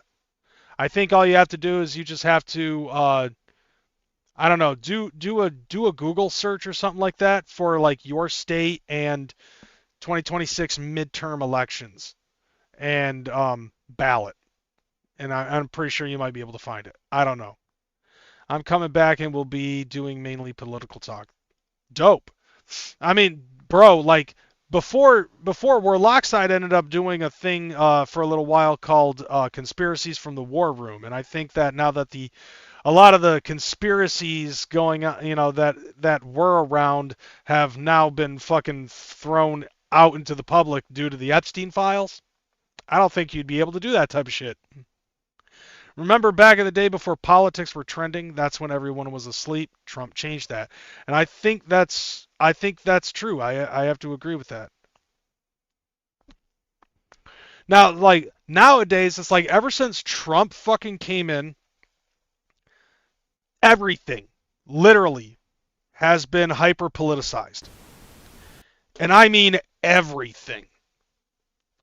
I go on Facebook every day and I see so many of my friends in the Juggalo community injecting politics into Juggalo shit.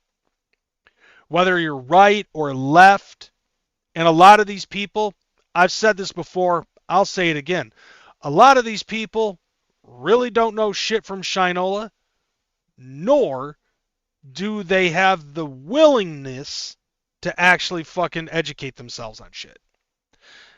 And yet they want to just automatically jump on the fucking train, mindlessly saying, I don't understand how you can be a Republican or MAGA and a Demic, and call yourself a Juggalo. Simple, okay? I don't, it's very simple. I'm not racist. I don't feel like my race is superior to any other race. We're all fucking people. All right? I don't fucking touch kids.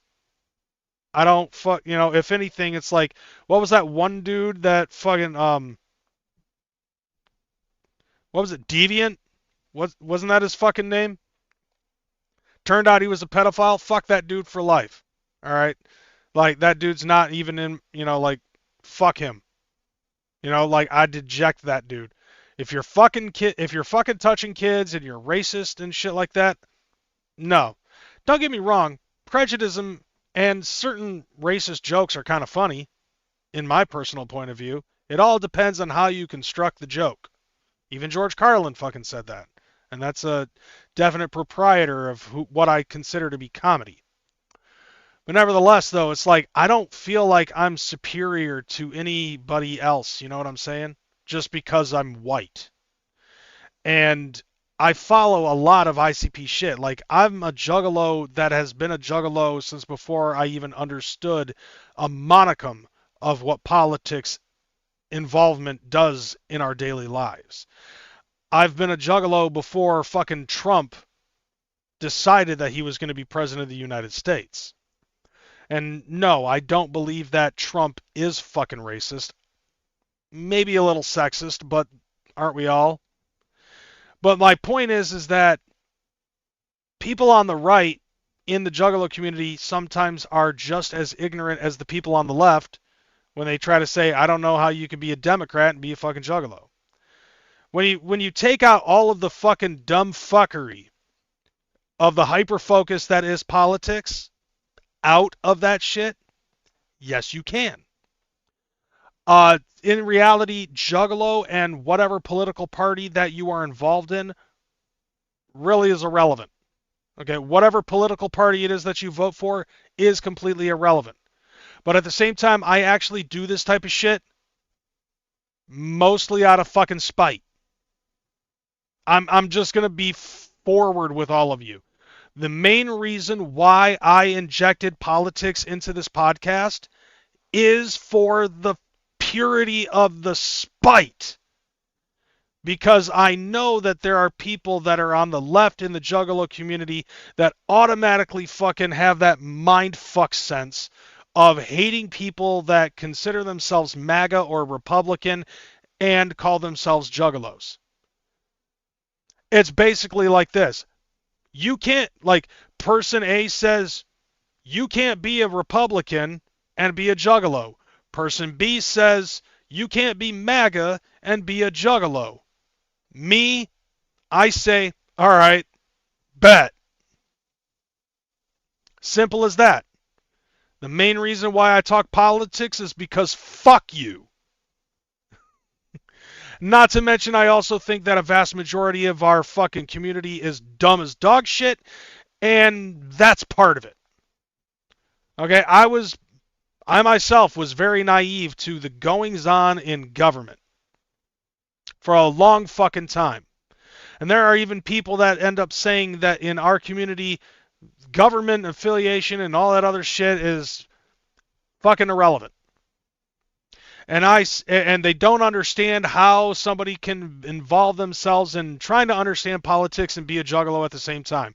And I say it's very simple. Because as you get older, you start to notice that the things that they do in politics tends to change your everyday life. Whether it's the laws that we can and cannot fucking break, or the laws that we do and do not allow, or whether or not the FBI can consider us a fucking gang,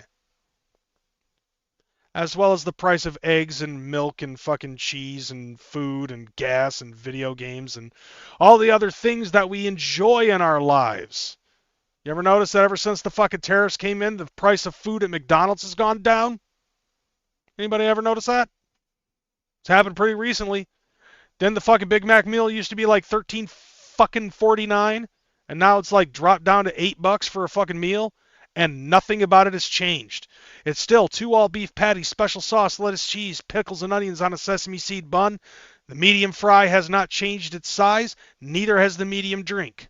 And it magically fucking changed from fucking $13.49 for that fucking size meal to $8.99. Probably because of the tariffs. You know, because people are actually spending money. Actually, it's because people were not going to fucking McDonald's. And so supply and demand caused that fucking shit to go down in price. Because fuck McDonald's until the price is actually palatable. DJT changed the definition of what it means to be conservative, which is desperately needed. He's a fucking moderate. You know, like, not purely centrist middle of the road, but he's a moderate that leans a little bit to the left. There are certain things that he does agree with on the left, but and the left, the left and the right at the same time. But what's happening with the left, though, is that they continue to go further fucking left. And the more that they're indoctrinated to believe that whatever Trump does is fucking bad, the farther left they're going to go. And then all of a sudden they think that socialism and communism is a good idea. And then you get stupid shit like Zoran Mamdani as a fucking mayor promising a whole bunch of fucking bills of goods and completely fucks up the entire city of New York in less than 2 months. We'll get into that in a minute. We got another thing where we got to talk about the Epstein files. All right, so this chick's pretty peachy, so... Okay, but can we talk about the Epstein files for a second? Like the companies connected to this mess? Wrong one. Touch, the company that took our school photos, JC Penney photos too, childhood memories, ruined. Yeah, but I mean Trump. Okay, but also Chuck E. Cheese. I mean, even their CEO had to step down over scandals and allegations connected to Epstein's circle. Okay, but Trump. And Wayfair, remember that wild internet theory about those overpriced pillows and cabinets? Turns out they were real connection to Epstein's network around some executives and donors. But Trump. Victoria's Secret, Bath & Body Works, Pink, all connected to Les Wexner, who had major ties to Epstein. And if he says any answers with 5 or more words, his lawyer's going to kill him. The dude said the quiet part out loud quietly. Like, the dude had the fucking whisper that sounds like my fucking voice. And he actually told Les Wexner, I will fucking kill you if you answer any more questions with 5 or more words. And then he continued the process. This dude was fucking spilling fucking gallons of tea about what happened at fucking Epstein Island. Now he's robbing the retirement fund. Oh, we'll get into that in a second. Even Justice, my childhood mall store. This stuff is everywhere. But Trump is guilty. Okay, if Trump is guilty of actual crimes, prosecute him, lock him up. Nobody gets a free pass. But do you care about justice or do you just care about Trump? Prosecute Trump. Hey, yeah, so this is what drives people crazy. We finally have bipartisan agreement on something huge. Powerful elites abuse kids. Trafficking. People with money and influence were protected. And instead of saying throw every single one of them in prison, the conversation becomes a political team sport. Here's my take. If Trump is guilty, prosecute him. Yes. If a Democrat is guilty, prosecute them. Yes. If a celebrity is guilty, prosecute them. Yes. This isn't left versus right. This is kids versus predators. And if your brain can't process child exploitation without filtering it through your favorite or most hated politician, you don't actually care about justice. You care about winning. And that's how evil people stay free. I agree with Peach. Now, like, and that is actually fucking true. It's like, okay, look, I love the MAGA movement, and I have considered myself MAGA since 2020, maybe 2018. Okay, I mean, I didn't vote for Trump the first term. I voted for Gary Johnson, but that was because I didn't want to get fucking pressured into voting for either him or Hillary. So I just voted third party. Because I do personally believe that there needs to be more political parties involved. There needs to be a better balance with all of these other parties, personally. But I don't see that happening in the foreseeable future. It'd be nice, though. Nevertheless, despite that, I don't give a fuck what side of the political fence that people involved in the Epstein files are sitting on. Whether it's right or left, whether it's my party or the other party, if you were involved and there is evidence to prove that you were involved, I don't care if you're wearing a blue hat or a red hat. In the wood chipper you go. Because a lot of this stuff is involving fucking kids, and most of the people on the left, by the way, the only concern that they really have is how many times did Donald Trump get mentioned in the Epstein files? Even Whoopi Goldberg on The View bitched about the fact that her name was even in the Epstein files. George Behar from The View ended up fucking pointing out, but Trump was named in there 34,000 times. Does that make him more guilty than fucking Whoopi Goldberg? Your argument does not necessarily mean that Whoopi is bereft of fucking consequence. Because here's the reality. Just because, and Whoopi said this on The View, just because her name is in the fucking files does not mean necessarily that she's at fault. Well, the same can be said for fucking Trump. Epstein hated Trump. You can even see that in the fucking files. Emails about Donald Trump. You could tell that Epstein hated him.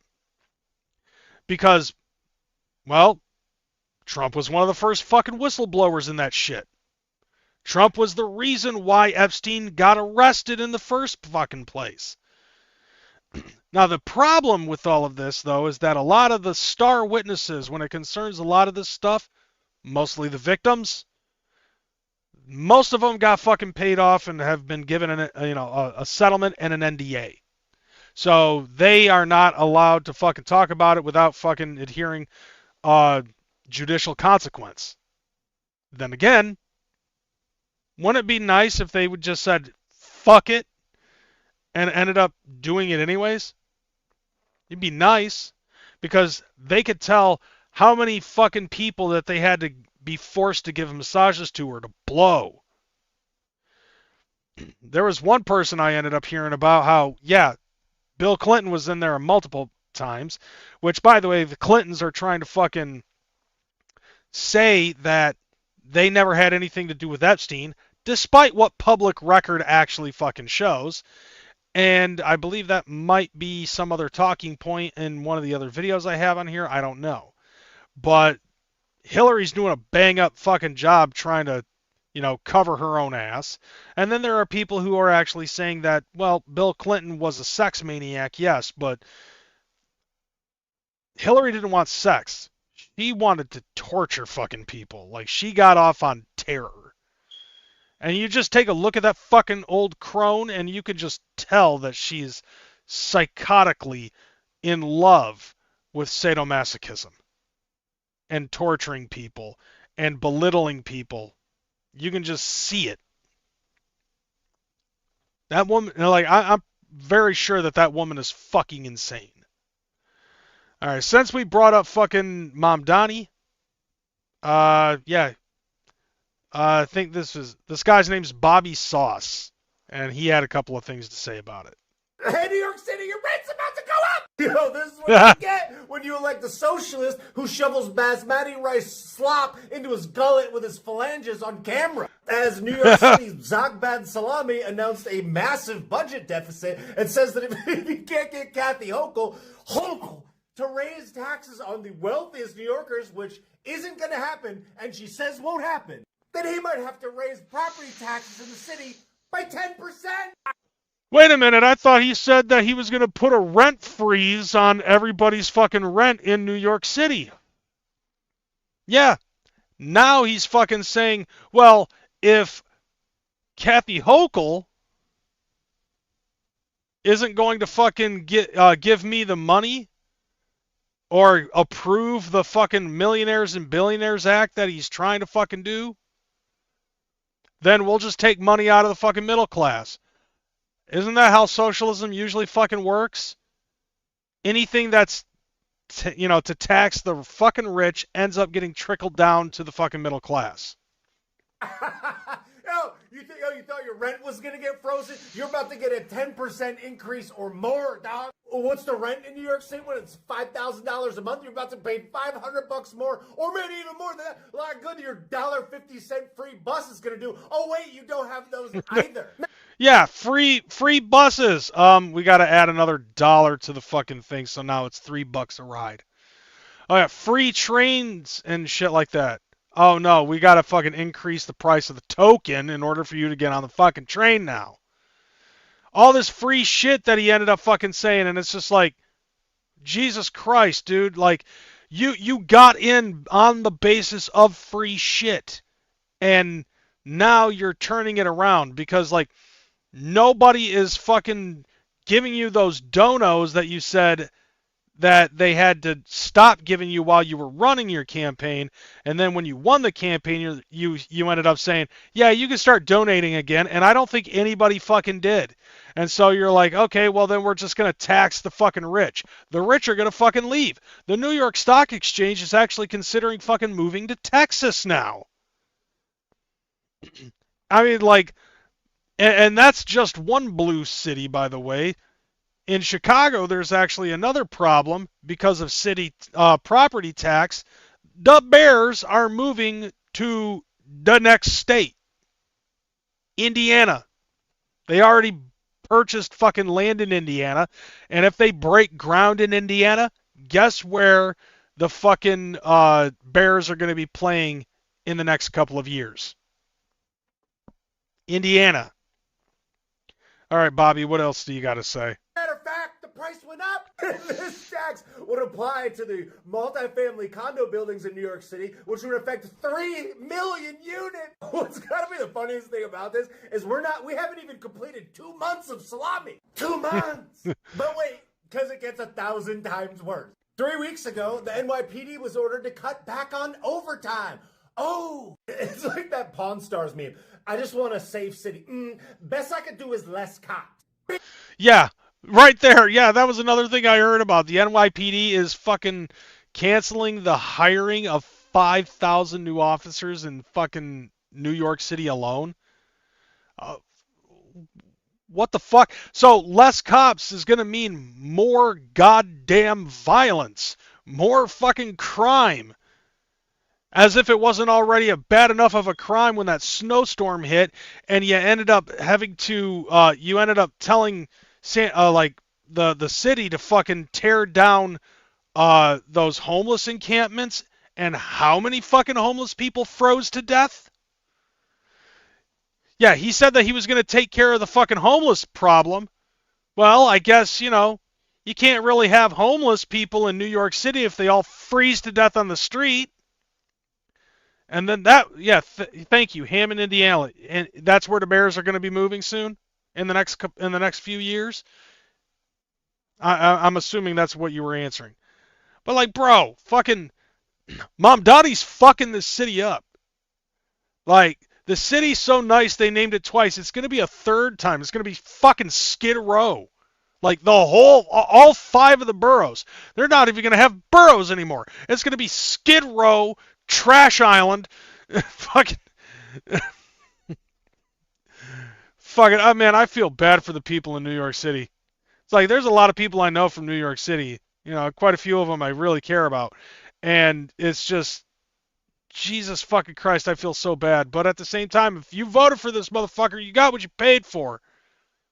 Bing bong, cutting 5,000 new officer hires from the NYPD.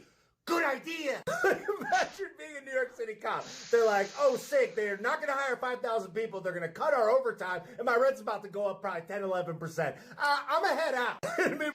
Yeah, just like the cities, just like the businesses are going to be fucking moving out.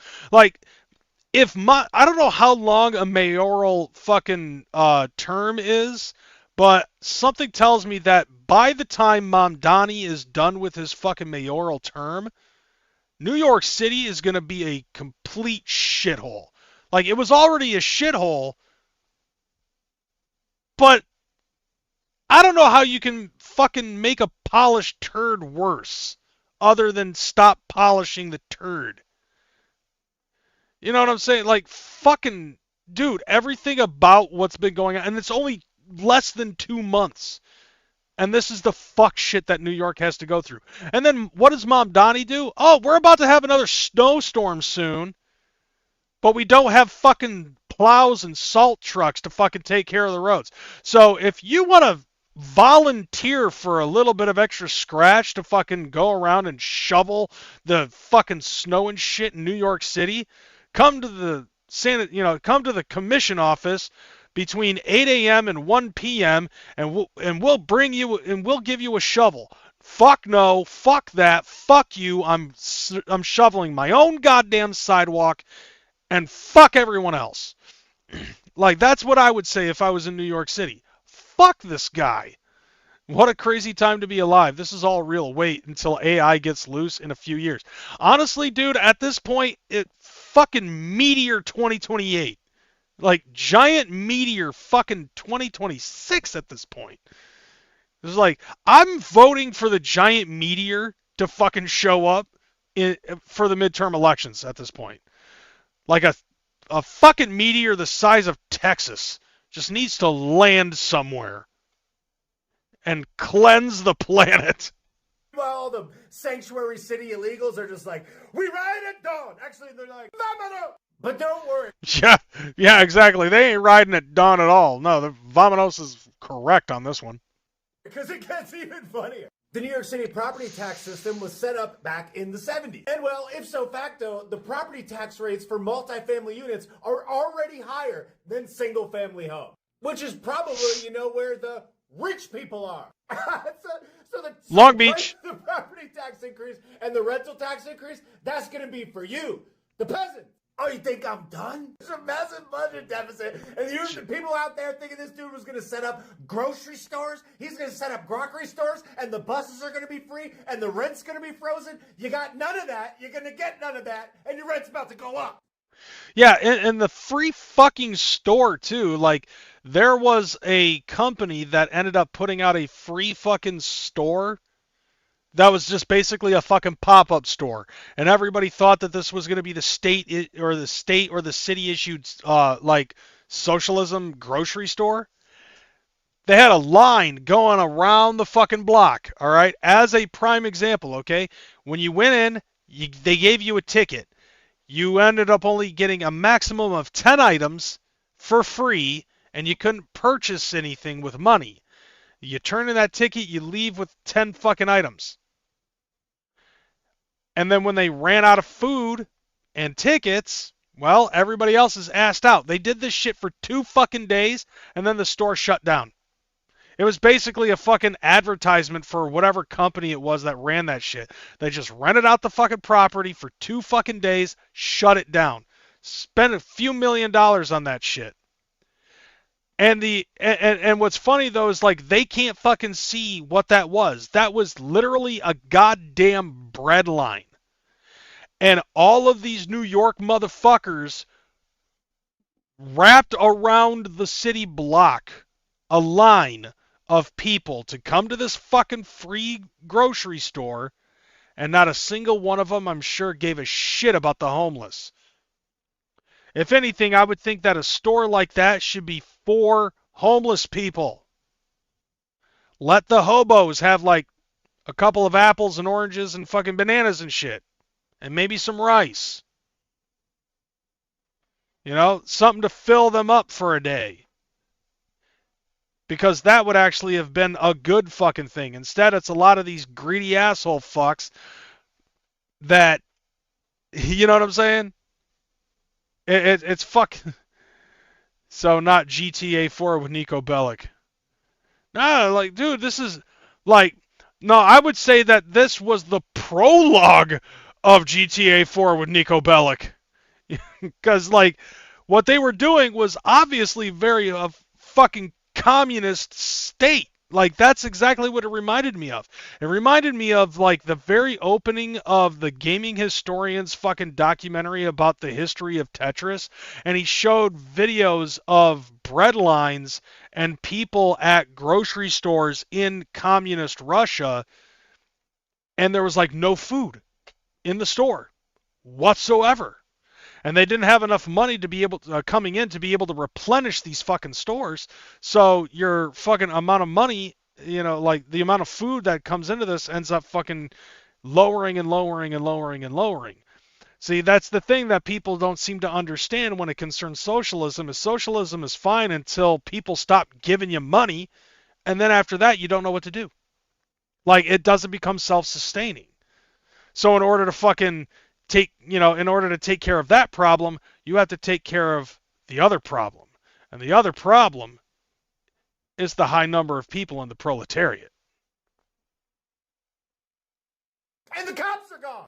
Meanwhile, did you see this? Are you seeing this? They plan to pour millions of dollars into racial equity offices. That seems cool. Money for that, but not for you. This is... Yeah, that makes no fucking sense. It's like, dude, you're already talking about fucking increasing the price of rent up 10% and diving into the fucking rainy day fund in New York City, while at the same time New York City is under budget and in the deficit as a city. And you're going to put more money into some other dumb fucking useless shit? Once again, it's not a flex.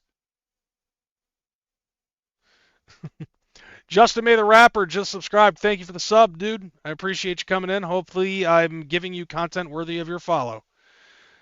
I stole that from somebody on TikTok. Okay, does this work yet? All right. Let's see. More Bobby Sauce. We're still halfway into this shit. Absolutely insane, dude. The Department of Education budgets $260,000 for a chief diversity officer. Dude, did we not understand the part where meritocracy is a little bit more important than DEI? Or have we not figured that out yet? And look at this. 3 civilian chief diversity inclusion officers in the fire department that will cost $531,000 a year. What the fuck? Surely you jest, Zogbad Salami. Surely you jest. Dude, I can't believe the FDNY also has a uniformed chief diversity inclusion officer position at just over 118 clips a year. No, and before I drop this last one, this is going to pop your head off. I just want to remind you that your money is about to get tighter and tighter as the years go on. And the more Zogbad Salamis we have in office, the worse it's going to get. Yeah, and it's already bad enough with just one. You know what I'm saying?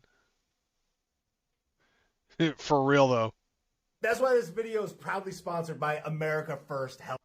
Okay, yeah, fuck your sponsor. Okay.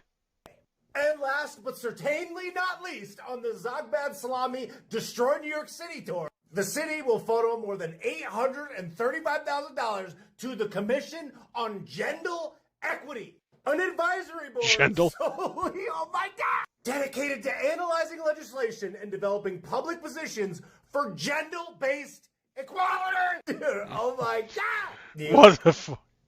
Come here for a second. Socialism doesn't work well. Yeah, listen to the this dude. Listen to the Italian. He obviously knows what he's fucking talking about because he does this a lot. It doesn't work. You thought you were going to get cheap groceries and rent frozen, and now you're about to get absolutely smoked, and there's going to be no cops to rescue you. Maybe you shouldn't have elected a theater kid who was shoveling rice in his mouth with his phalanges. That should have been the first red flag, but whatever, you know what I mean? Taking a piss. Like, dude, fucking... Oh my God. Look, just to use fucking terminology for, you know, that today's kids fucking use, New York is fucking cooked. Not even fucking cooked. Air fried. Like, they're not even cooked. They're fucking fried, bro. Like, if they don't fucking turn this shit around, and I hate to say it, but they might have to do a fucking, you know, Vlad Dracula to Zoran Mamdani. It's just the shit that I've been fucking seeing. And keeping in mind, I don't focus on just other content creators to get my news. Like, every once in a while, I'll see a news clip pop up, and I try to do my best to try to, you know, get the full context before I talk about this shit. And some of this shit's just fucking funny, the way that people present it. But Jesus Christ, at the rate that New York City is going, yeah, that city is fucking cooked. What's funny to me is, like, some of these videos that I've seen. There was one video that I saw where it was talking about all this shit that Zoran Mamdani's fucking doing in New York City. And one person's like, is that going to affect Long Island too? Yeah, the two boroughs that are in Long Island, Brooklyn and Queens, are going to be affected. The rest of the shit, on the other hand, might not, you know?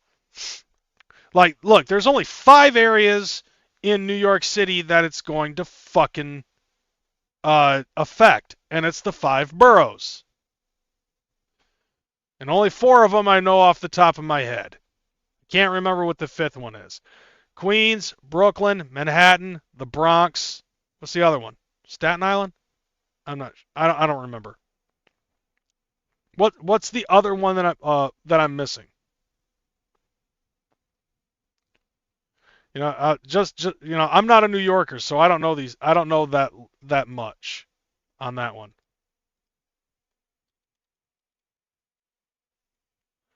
All right, let me check. Yep, I was right. Staten Island. Yep. Brooklyn, Queens, the Bronx, Manhattan, and Staten Island. Those are the 5 boroughs. So yeah, I was correct. So yeah, like to me, it's like, oh my God, New York, you're fucked. The longer that this dude's in office, the more he's fucked. And on top of that, like, by the way, ever since Zoran Mamdani ended up making that announcement about the 10% increase on rent and fucking siphoning money out of the fucking rainy day fund and all of this other stuff that he says that he needs to do in order to fucking make everything payable and shit. I've actually been seeing, there's 2 videos that I saw.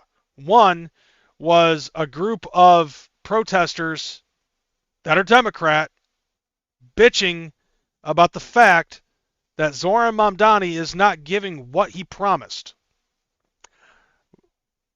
I think that says something, okay? There are certain people that are going to say whatever they can to try to fucking get into power, and then after they get into power, they're going to try to do what they can to keep it, hold it indefinitely, and expand it wherever possible. You know, kind of like this one guy that we ended up fucking capturing named Maduro, because he ended up doing the same fucking shit. And secondly, and this one, I don't know if this does bother me or not, but apparently in Times Square, there was a video of the call to prayer happening, and it was just a shit ton of fucking Muslims that were bowing and doing the call to prayer. And I think that the person who posted it was basically posting that to be like, we haven't seen anything like this before. Well, Dearborn has, and they've heard it too. Now, well, you know what, David, you actually bring up something else that I fucking thought about. Reverend Jesse Jackson also passed away. And that's interesting because, like, I think it was like for the longest fucking time, like for like the last 10 years, Reverend Jesse Jackson ended up fucking trying to claim that Trump was a racist and all this other shit.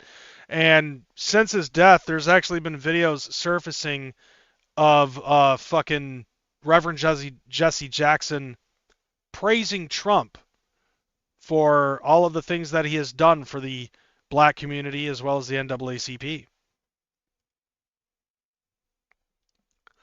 All right, so we got one last video, and it has nothing to do with politics. I figured I'd save the best for last.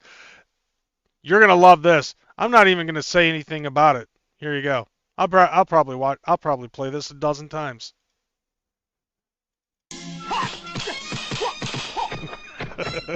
接下来我就不客气了，你能怎么不客气？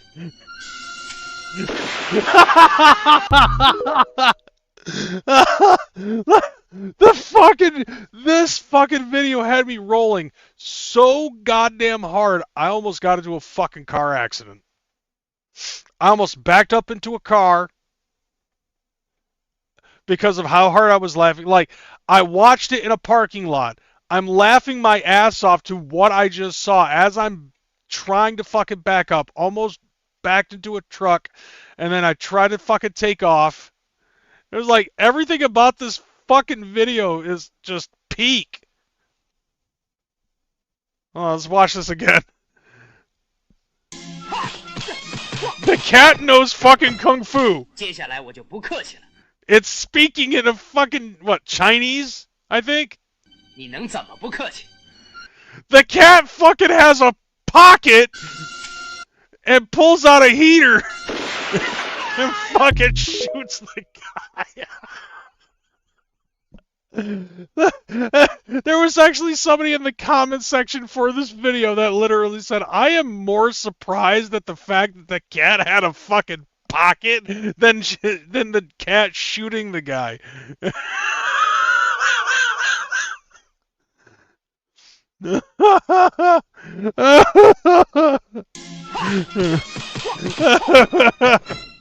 接下来我就不客气了，你能怎么不客气？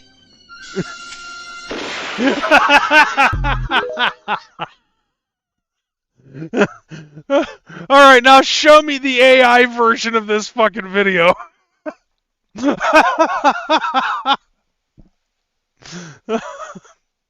It's still fucking funny. Dude, I could watch this all fucking day, bro. I think I'm gonna. Oh my god. Fucking shit. No, I'm pretty sure this is real. I'm pretty sure that this is a real fucking video.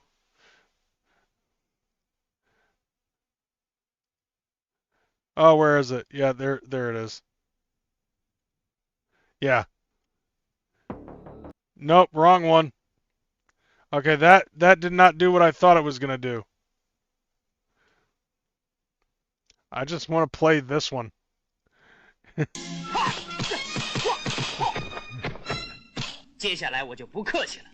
little fuzzy fucking murder mittens there. The way that he fucking stands when he's on his hind, look at the little fucking toe beans and everything. And hold on a second. The fucking dead stare of this fucking cat, bro. Like the fucking absence of fucking the absence of emotion in this cat's fucking face. And somehow was able to wrap the little toe bean around the fucking trigger and then pop the cap. That's like everything that I saw in this fucking video. This is peak. Because look.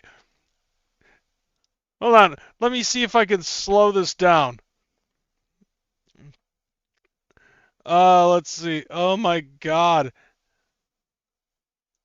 Okay, yeah. Okay. Here's the slow version. This guy jumps. No AI detected for real. Okay. Look, the guy jumps on the fucking rock. The cat fucking blocks the attack.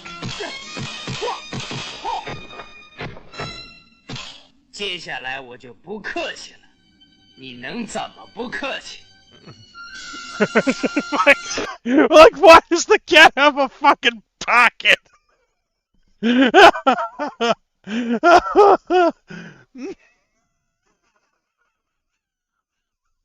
Jesus Christ! Oh, okay, there it is. Look, fucking pocket. The cat just fucking has a. Look at that! Like in its little fucking fat pocket right here, and then it just pulls out a fucking pistol and boom!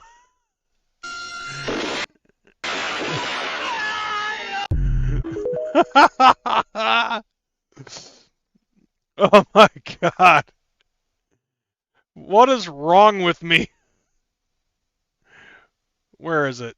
Okay, there it is. Speed, normal speed. Alright.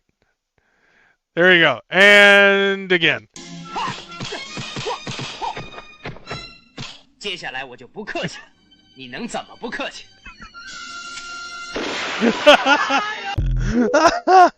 Like everything about this fucking video. The cat knows Kung Fu. The cat knows Chinese. The guy responds to him in Chinese and he just whips out a fucking heater and bang!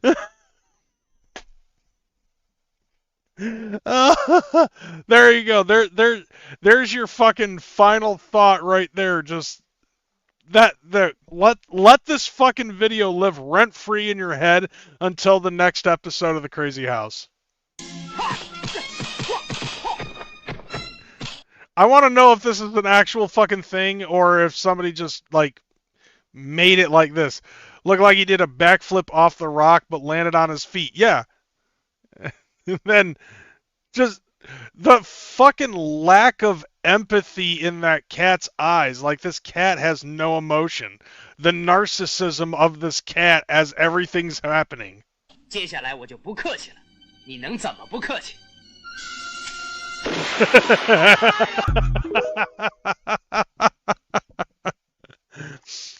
Let that fucking live rent-free in your head until the next episode of The Crazy House. Because, Jesus H. fuck, dude, like,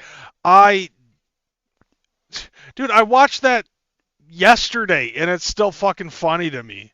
Like, I need to find more dumb shit like that on my fucking TikTok. I really need to work on changing up my fucking TikTok feed and add dumb shit like that in there.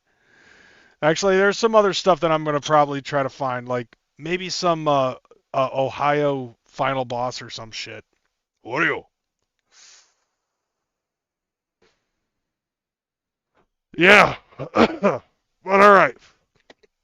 That's it for this episode. I'm getting the fuck up out of here. Thank you guys for coming in, watching, and participating. And let me go back here and give shout outs to Hex, as well as Swill for all the super chats. I appreciate you guys fucking hooking me up for that. And the new follower, thank you for the sub. I appreciate it. All right, you guys, I'll be back next week. I'm going to try to do what I can. I'm hoping that I'll be able to do more offline shit, like standalone videos in the future. Because I'm really trying to fucking beef up how much time I am using for YouTube as a career for next year's taxes, so that way I can use more of my internet and other things as a tax write-off. So all right, I'm out of here. I'm out this bitch. Deuces. You guys have a good one.